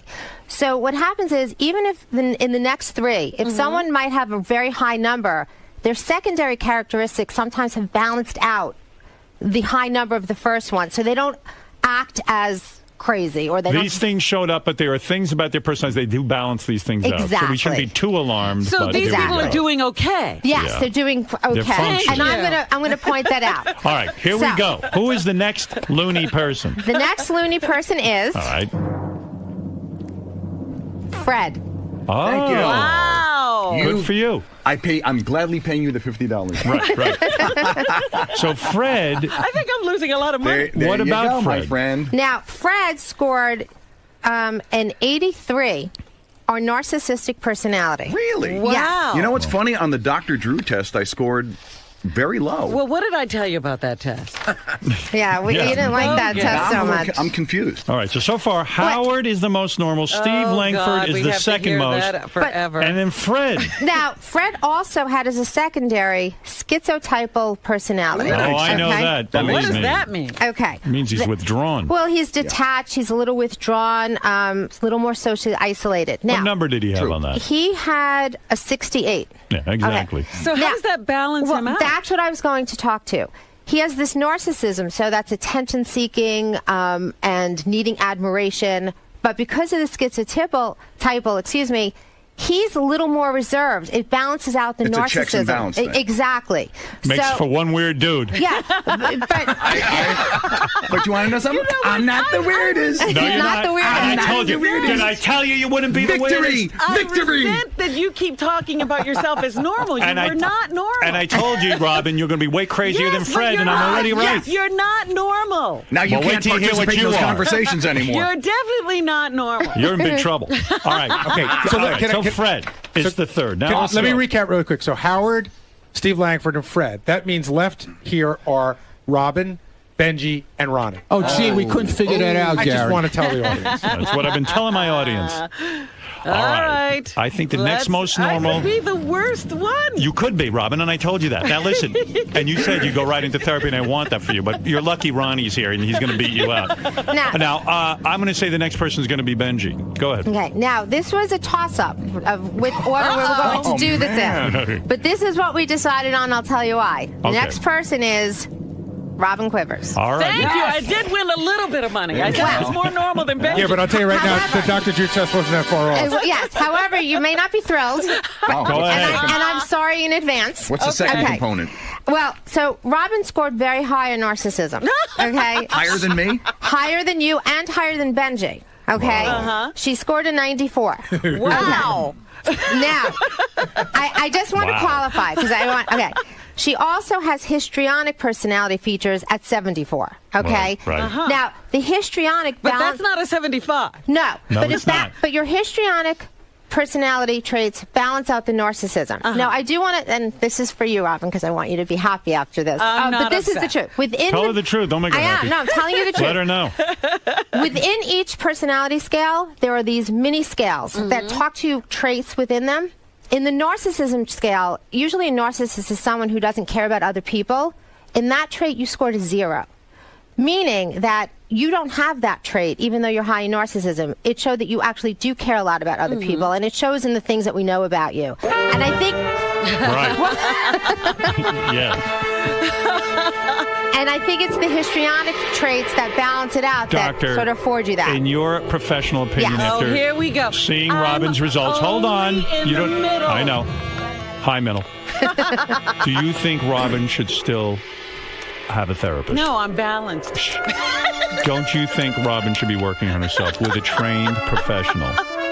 The truth? Make that the truth. Yeah, How okay. dare you? Listen. The truth. The truth of what I think is Robin's life is functioning really, really well. She has created a life. You don't know that. Well, no. Listen, professionally speaking, she's Yes. created a life where her personality gets to shine and she gets to fulfill all these needs. Okay? I don't know what she's like personally, so she would have to assess. I don't know how you All feel right. when you go home at night or So how she does feels in her social Does life. she need more therapy?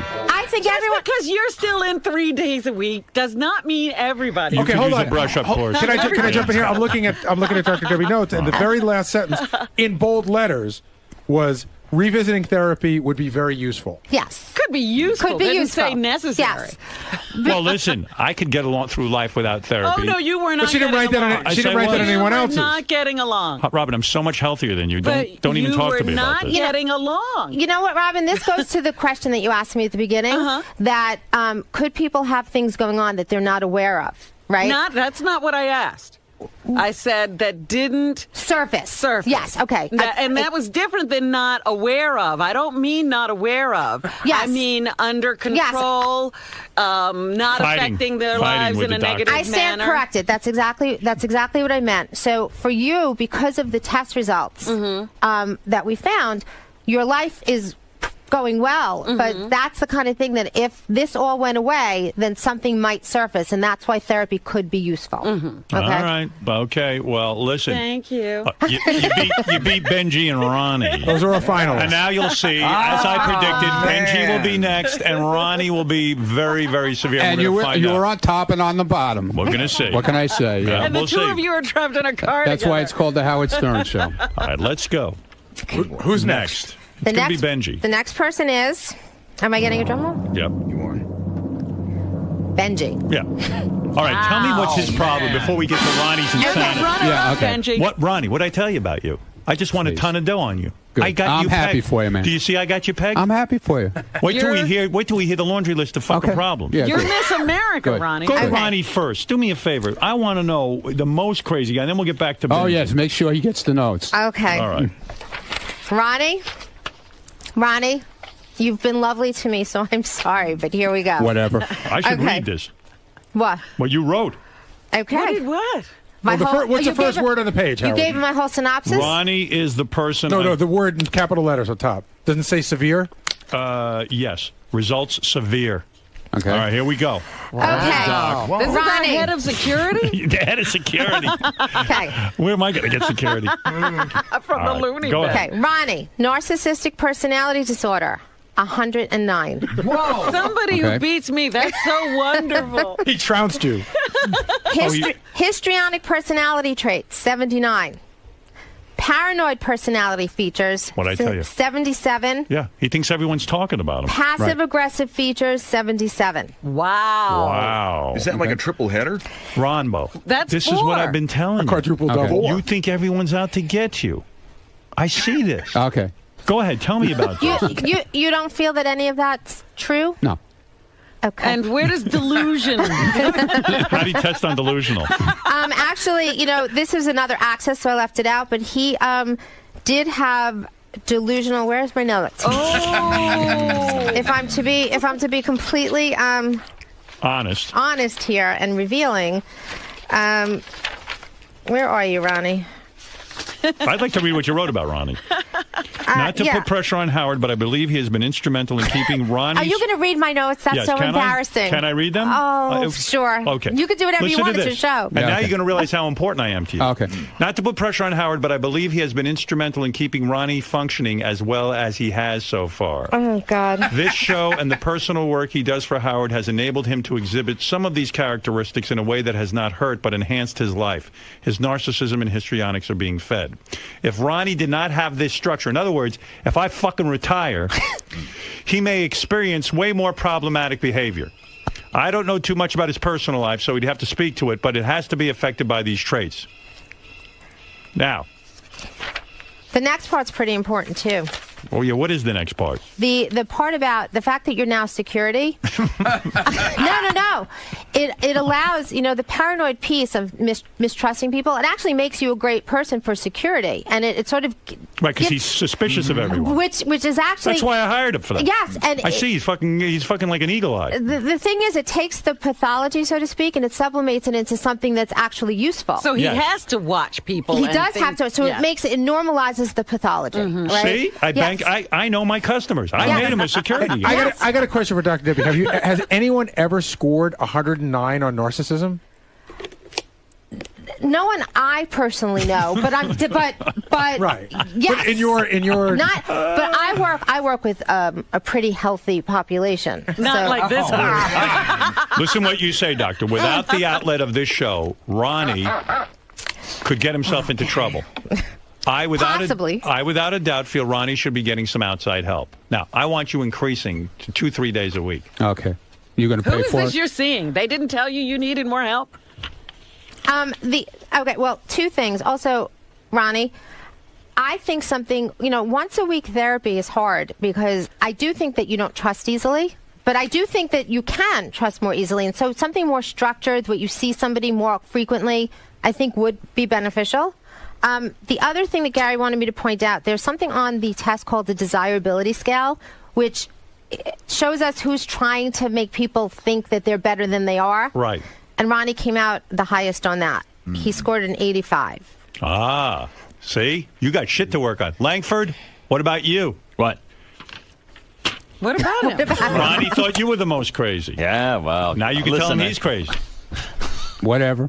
Right? But what's the matter? Dude, I was fine before I worked for you. I had my own business. I am fine. You could say whatever you want.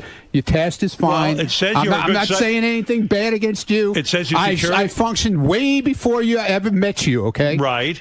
Okay, I functioned in life way before you. Well, maybe was never in trouble. Crazier. You know what? You don't care. Say what you want. I don't care. Maybe he's don't bad care. for you then, Ronnie. Am I bad for you? No, it says I'm good for him. No, she's saying that, but Ronnie's saying he functioned way before, and now he's got all these problems. I'm not saying Maybe he's you're bad. I'm not saying you can't function. I'm just saying. She ain't saying you can't function. Well, basically that's what she said. No. If I wasn't working, you don't hear. No, I heard. She said if I wasn't working for this show, I could get in trouble. That some of these traits would surface. Yes. But I didn't. They never surfaced before. Okay.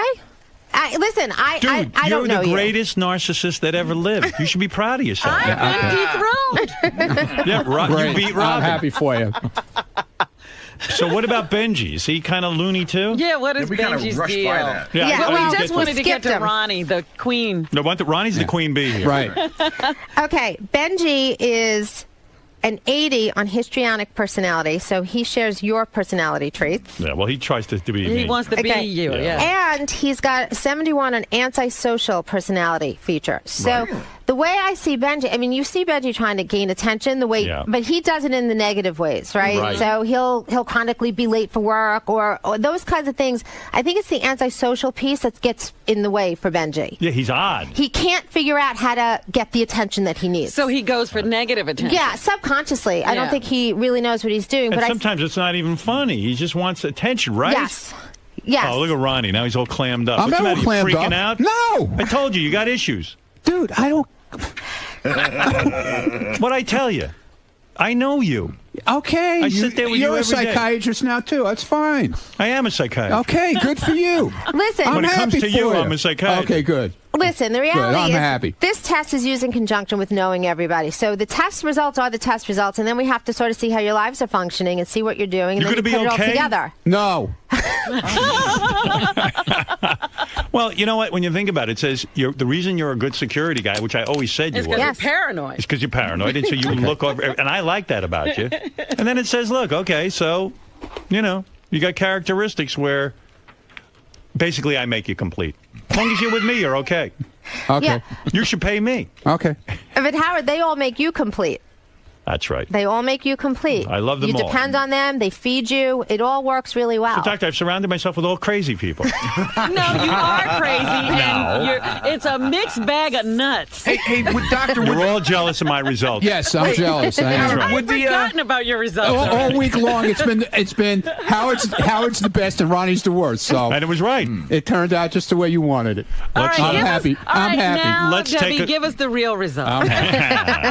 Mark, go ahead. You're on the air. Hey now. Hey now. Hey, keep that fucking lunatic by the car until you can retest him. It says he's good for me. He watches out for me because he's paranoid. Yeah, you want a lunatic by the security, but at the same time, you don't want the fucker around. You never know what the hell he's going to fucking drag your ass into. You know what I'm saying? I trust him with my life. Go ahead, Scott. Yeah. I have a relative question, I think. Okay, you said Howard was the most normal out of these 6 people. Thank you. Yes. Now how does he and the rest of everyone else compare to the general population? General population? You know, Who, you Piers Morgan? That's an excellent question. All You right, should good. be an interviewer. That's a good question. That is Okay, a I'll very go good with that. And Ronnie is banned from my studio. Yeah, good. That's good. Are you surprised by Ronnie's result? Yeah, a little. I mean, I hang out with him all day, mostly when we're here, and he's in my studio, and yeah. He gets crazy, but, you know, the whole atmosphere is crazy around here. Right. So I don't think of him any more crazy than anybody else. Well, it didn't say like he was a psychopath. It just No. said he has issues. Yeah, and I see everybody has issues around here, so I don't... You're lucky we didn't test you. Dr. How do you respond to that? I am pretty I normal scored a by... 0 in all 6 categories. Am I normal by... What is the normal society population Well, compared to us? You know what? I don't know the exact stats. She wants to get out of here alive. No. It's a. Doctor, what you're trying to say, if I can put words in your mouth. No, don't put words in our mouth because they'll be self-serving. I'm the type of man you would love to date because, let's face God. it, we're Oh, both... God. Oh, they're making eyes at each Here other. we go. Right? Excuse me. Yeah, okay. Doctor. Yeah, look at her blushing. Look at her. Oh, my God. Wouldn't you love... Look at her blushing. Holy Doctor, wouldn't shit. you love to marry a man with my psychological profile? So she could take care of you like the No. baby that you are? No, because I've overcome a lot of that. So big deal. Once in a while, I need you to take care of something. Come on. Help me out here. Boo-hoo. Take care of the kid.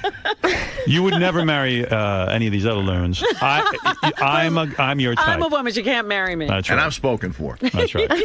Doctor, And Howard, you're spoken for as well. of course, and that's Should true. I answer Scott's question or Yes, just skip could you it? please? No, I want to know how we compare to the general population. What I was going to say, it's sometimes really hard to tell because if there's lots of different personality traits, it balances it out. But I will tell you that many people score high on narcissism, especially many successful people. Right. So it isn't Would so people in this business be considered narcissists?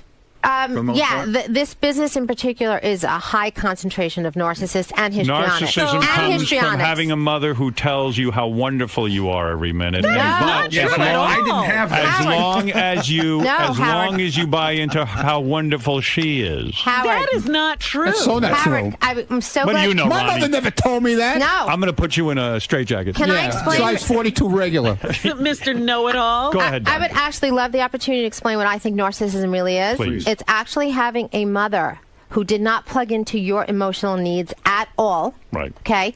And most of the time needed you to plug into hers. Yes. So what ends up happening from a psychological perspective is Very good. the well is empty. And so you're trying to feed what should have been fed by the mother out from the outside in. Poor so Robin. It's really now you're feeling sorry for me. I'm It's doing really fine. I feed myself very well. It's really it's a fragility. It's a facade. It's there's vulnerability inside. The mother didn't feed what she the needed mother to did feed. not give she the worried child- about her needs. My mother fed me all the time. The child emotionally fulfilled the mother versus the mother fulfilling the child, and you can never replace mother love. And so you spend the rest of your life trying to get those You needs know what? met. These are the things that I do not like about psychiatry because that never is not true. It isn't true? No, it absolutely is not true. Okay. Oh, it's true. It's a facade that you actually need these things as an adult, and you keep looking at like a child at your situation. Are you a bigger expert than the doctor, Robin? Absolutely. Okay. You know what, Robin? Like, that's your opinion, and lots of people have different opinions. It's not just an opinion. No, but from where I stand, I don't agree. I don't agree. I think that we to actually say you can never. Doctor, if she well, takes. then why would I go to therapy, Howard? You can never. No. Doctor, if Robin takes enough enemas, can she get the narcissism out of her? All right, listen, doctor. I don't want. Listen. Everyone is a little freaked out right now. I'm not freaked out. I'm happy for you, dude. Why are you looking at me? I'm talking about you. For you. What about yourself? But I'm happy for you because it came out the way you wanted it. Not the way I wanted it. That's It's the way it is. You've been I see it all clearly. week long, dude. You've been promoting it. Howard's going to be the smartest, Ronnie's going to be the craziest. Not the smartest, but the healthiest. The healthiest, okay. And you're the so most it turned out unhealthy. the way you Let's want, change that because like you're it not always healthy. does on this show. Healthier than him. That's all you are. Healthier than all of us. Healthier than the rest of you. All of us. That's not saying a lot. That's all I care about. That's not saying a lot. Hey, Ronnie. That's not saying a lot. All you're focused on is me. And the I'm not doctor hit it focused on right you. on the head. If it wasn't for me, it's your whole life is me. No, it's not. Listen to me. I didn't say that. I'm saying Yeah, okay, good. Yeah. Listen to And me. he's my so whole life is you. normal. He's so healthy. Yeah. Look Listen at to him. me. My whole life Oh is my you. God. You better go work on yourself. And warm up the car. Can I say something to Robin? No. I can't? No. One Don't, thing? doctor. No. What? You don't have to direct anything to me. No, just to I'm answer what fine. you I'm said. fine. No, I know you're fine. I just want to say that, through therapy, for you or for anyone else, you start to figure out what those needs are, and you can't soothe some of And them for that's yourself. what I'm saying. For yourself, but you can't ever get it fed from somebody else. That's the point of therapy. You have to figure out what was missing and try to soothe it yourself. What? Figure out. Look at this, Robin. No. I'm You better trying to listen to the doctor. understand What she's saying. Okay, what you said Be to me. quiet over there. The peanut gallery can pipe down. Everyone's jealous of my scores. Envious. Envy. Not Envy. jealous, envious. Envy is an ugly You thing. know what? No, it's not. 4 days of therapy, you ought to be. 3 days. And you were in Okay. 4 days up until So, 3 weeks ago. well, that's right. It and worked. nobody else here has had to have that, but Well, you. But I'm in a good place. It doesn't matter. Doctor wants to marry Look me. at how she's smiling at him. Look at his Loves bullshit. smiling at Because I everybody. work on myself. Yeah. How many years have you been in therapy just to over get 11. to get a little bit better than me? Oh, I was a lot better than you. To get a little bit better than me and Fred. Believe me, it took you 11 years. I think the doctor went easy on you. Vinny, you're on the air. 4 days Go a ahead. week. Okay, Vinny, go ahead. You're on the air. The doctor shook up by Robin's narcissism. Go ahead, Vinny. Good morning. Yeah, she can rock anybody. Yes, Vinny. Howard, I'm very surprised that you didn't change your choice to Robin as soon as the doctor started reading some of the results, because clearly she's the craziest person on that staff. Yes, No, by she is your not. calculation. And it's not about crazy. No. It's personality disorders. Yes. Well, some of the things that the doctor had described was that she doesn't get along well with others, she has a hard time in relationships, and she was describing Robin to a T. Well, no, she didn't say that didn't say about that. Robin. No, She didn't say that about seemed Robin. that. You know, I'm so everything to you. You think she read all of those things and they were all about me. Who? That guy right there. Yeah, Justin, go ahead. Hey now, I wanted to tell that this test validated the Dr. Drew test, but with the desirability bit, Doctor. Yes. Do Robin's 34 G's help out with her desirability in any way? Well, of course, she's very desirable. But it doesn't validate Dr. Drew's test because a couple of people scored higher than me. Well, it's still really, really high, though. But And he had me the highest in the world. Who scored higher than you in here? Ronnie did. Ronnie and Benji, I think. No, I didn't. No, not Benji. No, it wasn't Benji. It was just, I scored lower than Robin. And by the way, It when was Dr. Ronnie. Drew tested us, Ronnie wasn't part of that. I know that, but Dr. Drew should have found Ronnie because he's the good sickest Lord. person on earth. Yeah, I'm sick. Okay. All right, let's go to Mike. Mike, go ahead. Yo, hi. Hey, man, all y'all motherfuckers are crazy. You know? Well, that's what I was trying to Not point out me. to Howard. You are. what I've realized about Howard, he's taken on the black man's personality from his high school years, you know, being the bully. Us black guys are very calm. We're cool, man. Oh, yeah, that's why. Oh, yeah, you're real calm. My man Lil Wayne just got out of prison. He said it was like, it was easy breezy. The prison system. Easy breezy. Robin doesn't need a psychiatrist because she's black. All right, black people don't need that shit. It's unnecessary. That's unnecessary. All right, look, this was very exciting, Doctor. I want to thank. Very beautiful doctor. Obviously, a lot of people taking with gorgeous her. doctor. Well, come on. You know you're hot for Well, her. you know what we have learned? As long as Howard continues his therapy, he'll be the most normal of all of us crazy people. Why are you so jealous of my normalcy? You know why I'm so jealous, because I'm going to have to sit here and listen to you talk about it. Yeah, please. I'm never going to hear the end of this shit now. The craziest people are the ones who are reacting to crazy. Whatever. I'm not. What am I doing? Steve's fine. What am I doing? You are so Look at how you're reacting to this. Can I have that? Look at the look on your face. Look at the two of you. I want to take that report to my shrink. Your normalcy, quote unquote, Thank you. you are going to use to beat the hell out of all of us. No, I'm trying to help you. you. Listen. You know who you're like now? Who? Scott DePace. No. You know how ugly he was What do you mean? after he got that high score in the IQ test? Right. No. He just kept crowing and crowing, and every time he I'm got not into gonna an crow. argument with somebody, he beat them up with, I have a higher IQ. I'm not gonna. And every Wait a minute. time we have a dispute here, you'll be beating us up with, I'm the most normal. I'm not crowing. What I'm saying is, listen to me. You've been beating me up for years. What this proves is one thing. I've been trying to tell you guys, I see issues for you. Good. Who cares? What the fuck is that going to do for me? I'd like you all to realize when you listen back to this show how I'm crazy, not listening. how crazy you're acting Good. right Who now. gives a shit? The most normal I don't care. guy, Steve Langford, next to me, is calm. Fuck him too. Look at Fuck him all you want. You can say he's normal all you want. Yeah, you can say he's normal all you want. Fred is way normal than you two. Yeah. And he's calm. I will say one thing. The doctor, in my opinion, was 100% accurate. Good. And about me as well. Thank you, Fred. She wasn't I'm impressed accurate. with her. I never Howard, said she I wasn't am. accurate, except about Howard. I'm normal. I won. Doctor, why, if Robin scored so much higher than me in her two categories, Yeah, did right. you rank her more normal than Well, me? that's Because what she I was said. afraid to tell Robin. Because you're truth. antisocial. I said it was a toss-up, and we went with Robin because I think she functions better. Based on what? Doctor, Based on what? Based on what I know about, what I did is I took the scores and I took my assessments of meeting you, and then what I know about you for the last 20 years on the show, and I put together my report. See, that's horseshit too. But it's the You go by the show. By the show. No, but it's the best that I can do. I'm not sitting with you in an office. So strictly by the Bring in a test. doctor that doesn't listen to the show. No, Doctor, excuse me.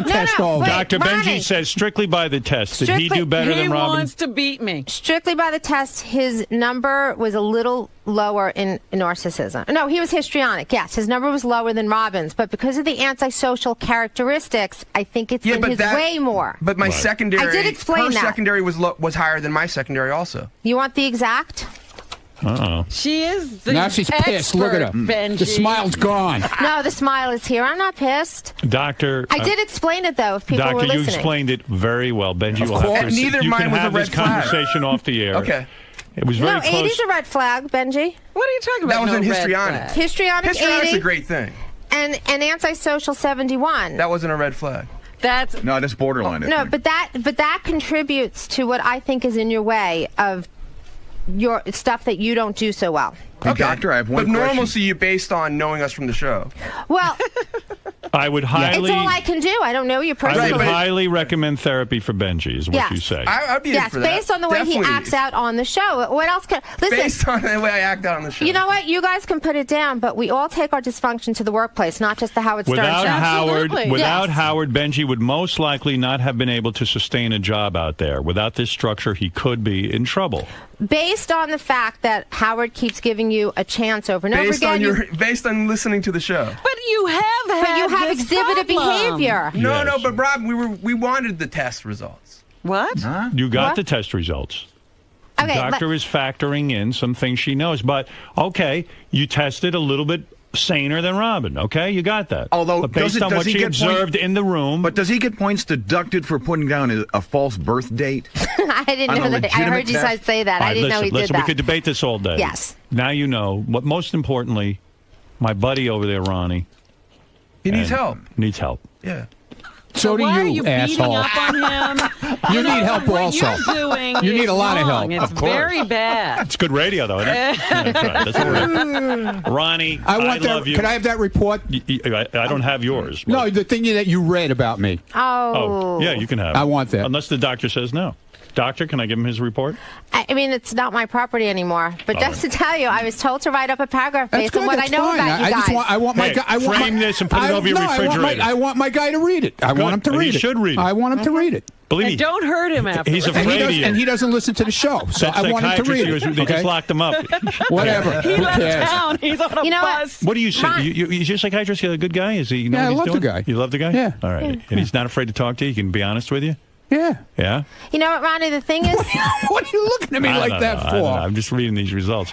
The thing is, we take ourselves everywhere we go. So the way you guys act on the show is part of your personalities. We don't change our personalities just because we're at work. It comes out of us wherever we are. Yeah. Everywhere we go, we take ourselves. I'm not denying so what that. I'm saying is I do think I have a sense of what your personalities are from listening for a number of years on how you have functioned in your work environment. So that's what I use. What I'm saying to you is, the way you said it was, if I wasn't here with him, okay. I would be in trouble. I don't think so. No, meaning. Oh, he'd be in trouble. No, I don't think so. Because I wasn't in trouble. You wouldn't fill these. Not trouble with the law, genius. No. She's saying trouble just like you'd be fucking mess. No, I wouldn't. I wasn't a mess before. Can I explain? You were Before always a I mess. worked for you, I wasn't a mess. Sure you were. No, I wasn't. I'm just telling you were. Okay, here's the reason why it shouldn't be read. I thought I would explain what I wrote for them.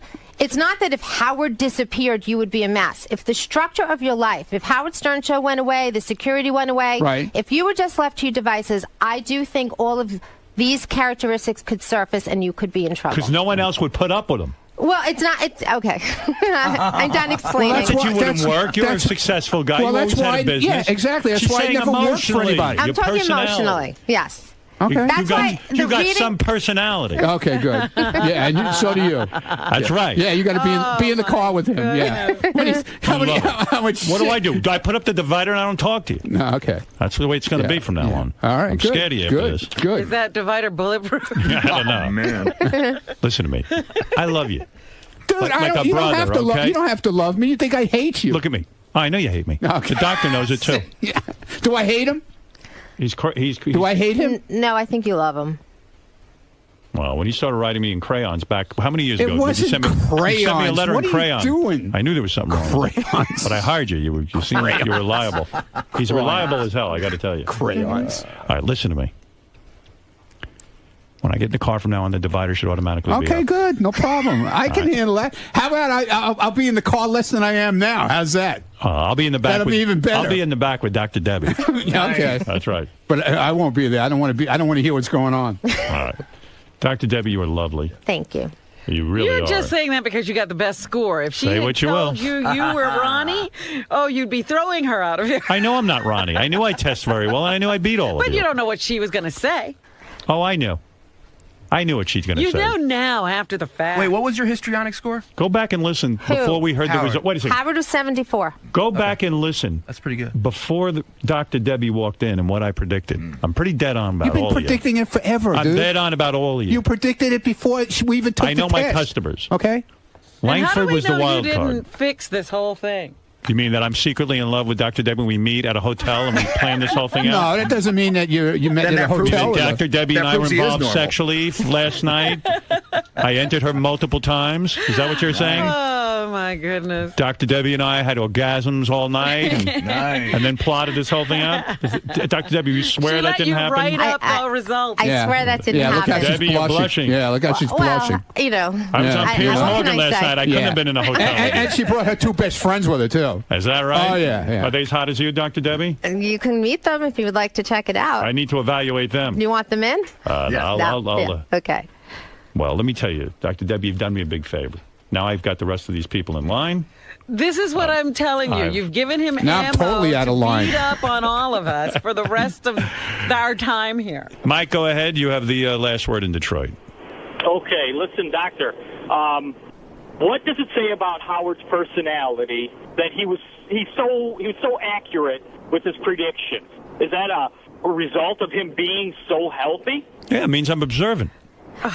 Quite honestly, it's a result of so much therapy. You just become very aware. And that's what I told you. He lies on these tests because he's learned he's very manipulative.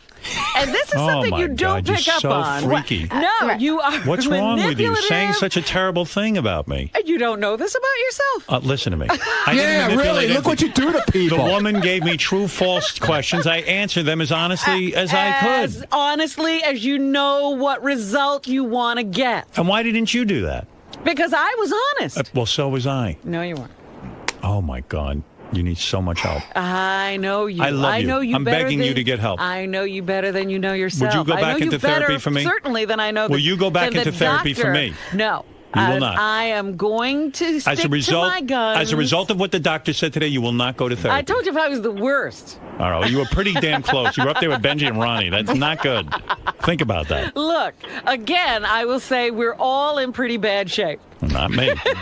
Doctor You, thinks I'm the again, ideal man. Again, Tell him, 3 days a week it takes you to be in bad shape. Sounds like you think you know more than the doctor. Honestly, listening to you carry on. I am talking about you. I know Can you accept that she has expertise? Can you accept that she? I do accept that Do you she accept has that she has something expertise. you don't? And the doctor will tell you, there are people like you who are so good, they even fool psychiatrists. Can you accept that she knows more than you?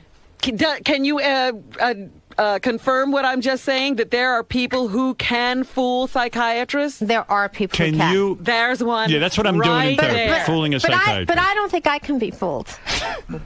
I believe that you have just met the person who can fool me. Can you accept? No, I can't accept anything. I'm asking you a question. I can't accept anything from Not you from right me. now because I'm sick of you lying on these Can tests. you accept that the doctor is a bigger expert than you and has more training and has something that you don't?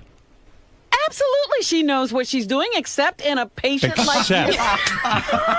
Can you accept? Except in a patient like you. Can you accept I accept what she says I'm going to about ask you a me, yes or no but question. I do not accept what she says about Can you accept that the doctor is an expert and knows more than you? Yes, about me, not okay. you. All right. Okay. Now you see what I'm saying? Because you are manipulative, is what she's saying. Right. Okay. Who's paranoid? You are an expert at it. You didn't You're do well. the best. The test was You're very bad. the best. Go talk to Ronnie. He's more your ally. You're the best. I know it about you, and you know exactly what I'm talking about, mister. You knew more than the doctor. I heard you arguing with her. You know exactly what I'm talking about. Debbie spent all her life studying this stuff, and right away you step in and know. You are the master. You could Thank be you. one of those guys who takes on other people's identities. Like That's Hannibal how Lecter? good you are. Oh, okay. So I'm nuts. All right. You're. I didn't say you were nuts. No. I said you were a master manipulator. Robin is jealous. She's yelling and screaming. What is she counting on? She's jealous of Howard. And my son was taught to be normal. Listen. Of course he's normal. I told my son to think of others. And I'm a giver, and my son is a giver. Oh, I wish we had tested your mom. Oh, that's for another show. That's for another show. Thank Got you, it guys. again, doctor. Can I have my report, please? That No. you read? Yeah, I'm No, so because don't not misinterpret comfortable with that. Thank you, No, Debbie. no, You did a great job. I want my Thank you, guy to Gary. read it. Yeah, that's the one. Oh, don't pay Thank you. attention. No, I'm paying attention. Nice to meet Doctor, you. nice to see you again. Thank you. It was a pleasure meeting We might everybody. have to have more testing. What? What a great thing to be a hug. Did you bet? Most hours on No, I Did should you win? have. I should have. Well, you should have. You should have. Now I have to follow you. That's a funny, like, who would Should've. know that? And who could dispute it, by the way? Should have bet, man. No, I'm gonna have to stay locked down on you. Yeah, you do that. Freddie owes Howard $50. Want something? Best $50. Benji owes Robin $50. Because that was kind of, that was because we were betting who was more normal. And she was Robin, basically- Benji owes you $50. You owe me $50. 30 hours. So Benji, give me another just did 50. Oh, that's my 50. But that's the 50 you owed me. Oh, you owed. Oh, you gave it to me. Oh, I just gave Benji you- owes Howard 50. Benji owes Robin 50. Yeah. Robin owes Howard 50. So here, forget it. So you owe me 50. I'll give you 50 around 50. No. Actually, I need $10 change. Who's that from? This is Fred's 50 he owes you. Ready to give you a 10?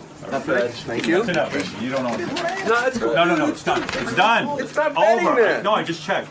You're free.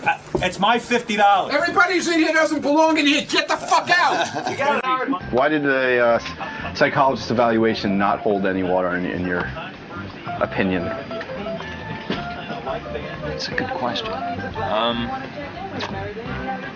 don't know. I'm not giving you a good soundbite. I just, don't tend to maybe necessarily buy into all that. But, so the profession in and of itself, you don't necessarily respect on. No, I'm not. I don't want to say that.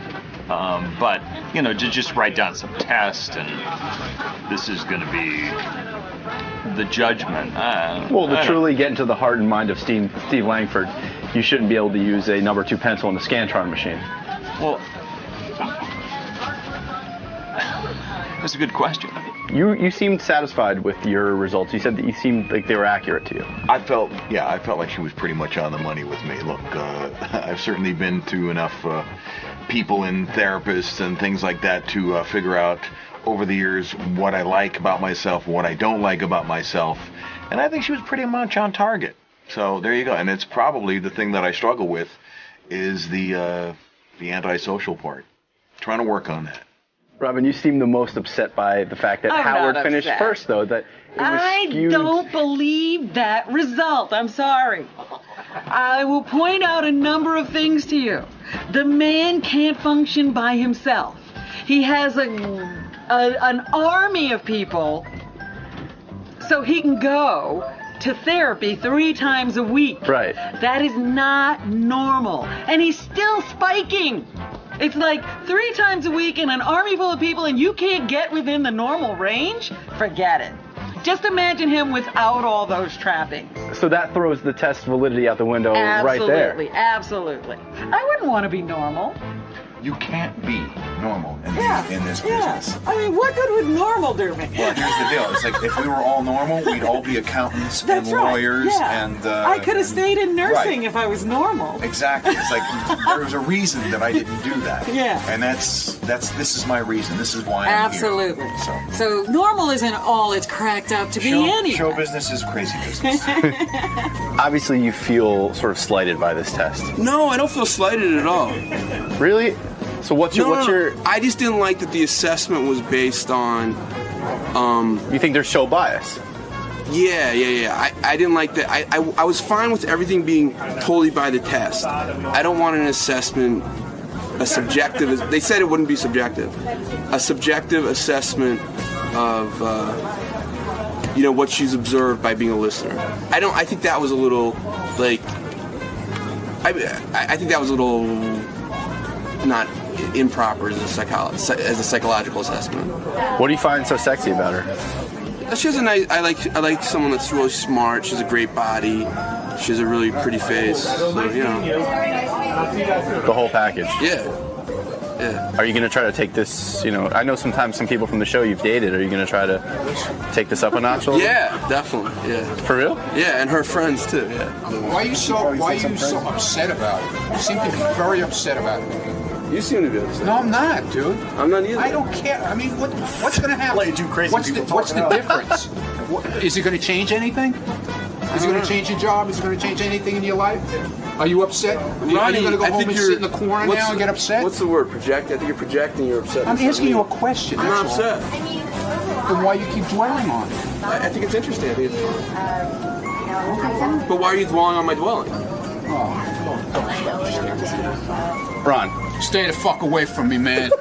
I'll fucking kick you out. Dude, you're like disabled. Yeah, that's it, man. They shut me down. Everything you say to us is a question at this point. Yep.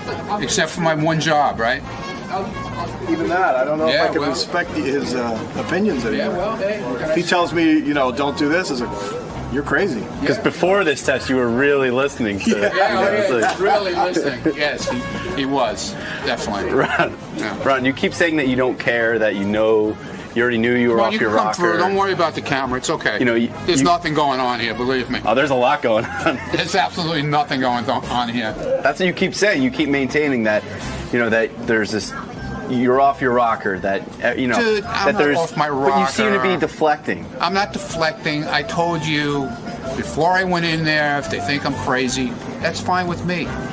Is it really though? How could that be fine with you to be mentally unstable? Dude, I'm not mentally unstable. Okay, you and your stupid questions. You think you're gonna get to me with your dumbass questions? You're not. You're not gonna get to me. The test indicated that you had Good a lot for the test. of issues. And she's a major fan of the show, and it went down exactly the way he wanted it to go down. Okay. See, right here, you're pretty much saying that the test is bullshit. I'm paranoid. Exactly. You were, Dr. Debbie. Yes. So the results are in, The results are in. and Ronnie's nuts. Ronnie has a lot of things brewing inside of him, according to this test. A lot of the guys, especially the guys who finished, let's say, less normal, Yes. seem to think that there's a bias because you're a fan of the show, and that was brought into the analysis when the scores were close. I can assure you that it isn't a bias, it was actually helpful. Because when you're trying to assess a personality type and you get results of a test, you want to know something about a person. And they want to use that as a defense because they're thinking that this isn't our personalities, this is the show. I've never seen a job where the personalities are more present than this job. And I don't care what job you're in, wherever you go, your personality goes with you. So I stand by that. I really stood as an expert. I tried to, you know, from the information I had, I tried to pull together a profile, right? If I sat with them in a room every week and it was their actual therapist, I may have some different things to say, but I pulled from what I knew. And I don't think it was biased. I think it was helpful. You guys can't give me numbers. I would like to know who you think would be good to go to based on the numbers. He's obviously the most distraught over the results. Yeah. Benji likes you. Did you pick up on that, just being able to analyze his behavior? This is almost a way of trying to pick you up. Sure, it's his way of trying to get my attention. He's Yes. being charming. And That's his way of trying to be charming, yes. is there any chance that you and you would ever go out with Benji? I don't think I'm going to date anyone on the show. Now, just one more person. I want to get back to Ronnie. Okay. He seems to have a very defensive way about him when you tell him that, you know, he scored the highest, or if you say, Ronnie, you're crazy, he has a tendency to repeat things back to you if you criticize him. So, Ronnie, you're out of control. Yeah, I'm out of control. Did you notice that at all while he was taking... he gets defensive. He's trying to protect himself and shield himself, you know, very sensitive to criticism. What? Dude, I'm trying to eat. I'm merely doing what Howard told me to do. No, he didn't tell you to. He said in the car. He didn't say here. No, he said from the time. No. Follow this person around. No, he didn't, dude. Go back and listen to it.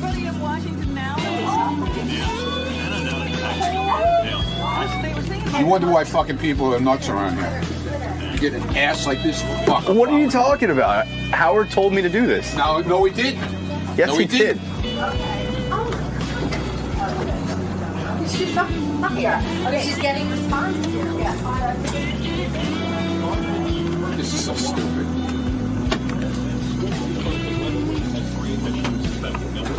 Fuck me, I'll fucking walk you around the whole fucking building. I really don't care. I'll go out in the hall where you can't go, so.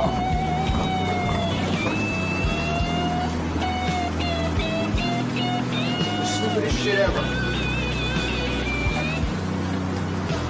Bye.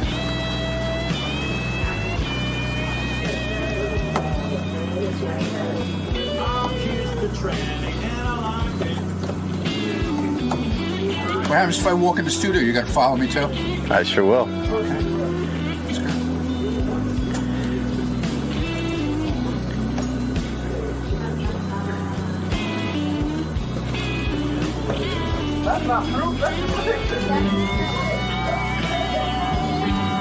I have to return a phone call now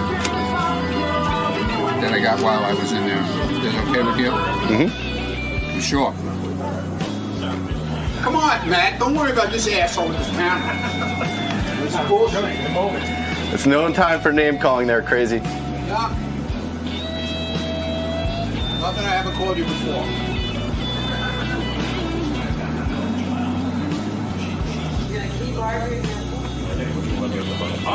What are you doing, man? Let's get to No, just John Hine he called for. No, He just called for John Hine. He just called for John Hine.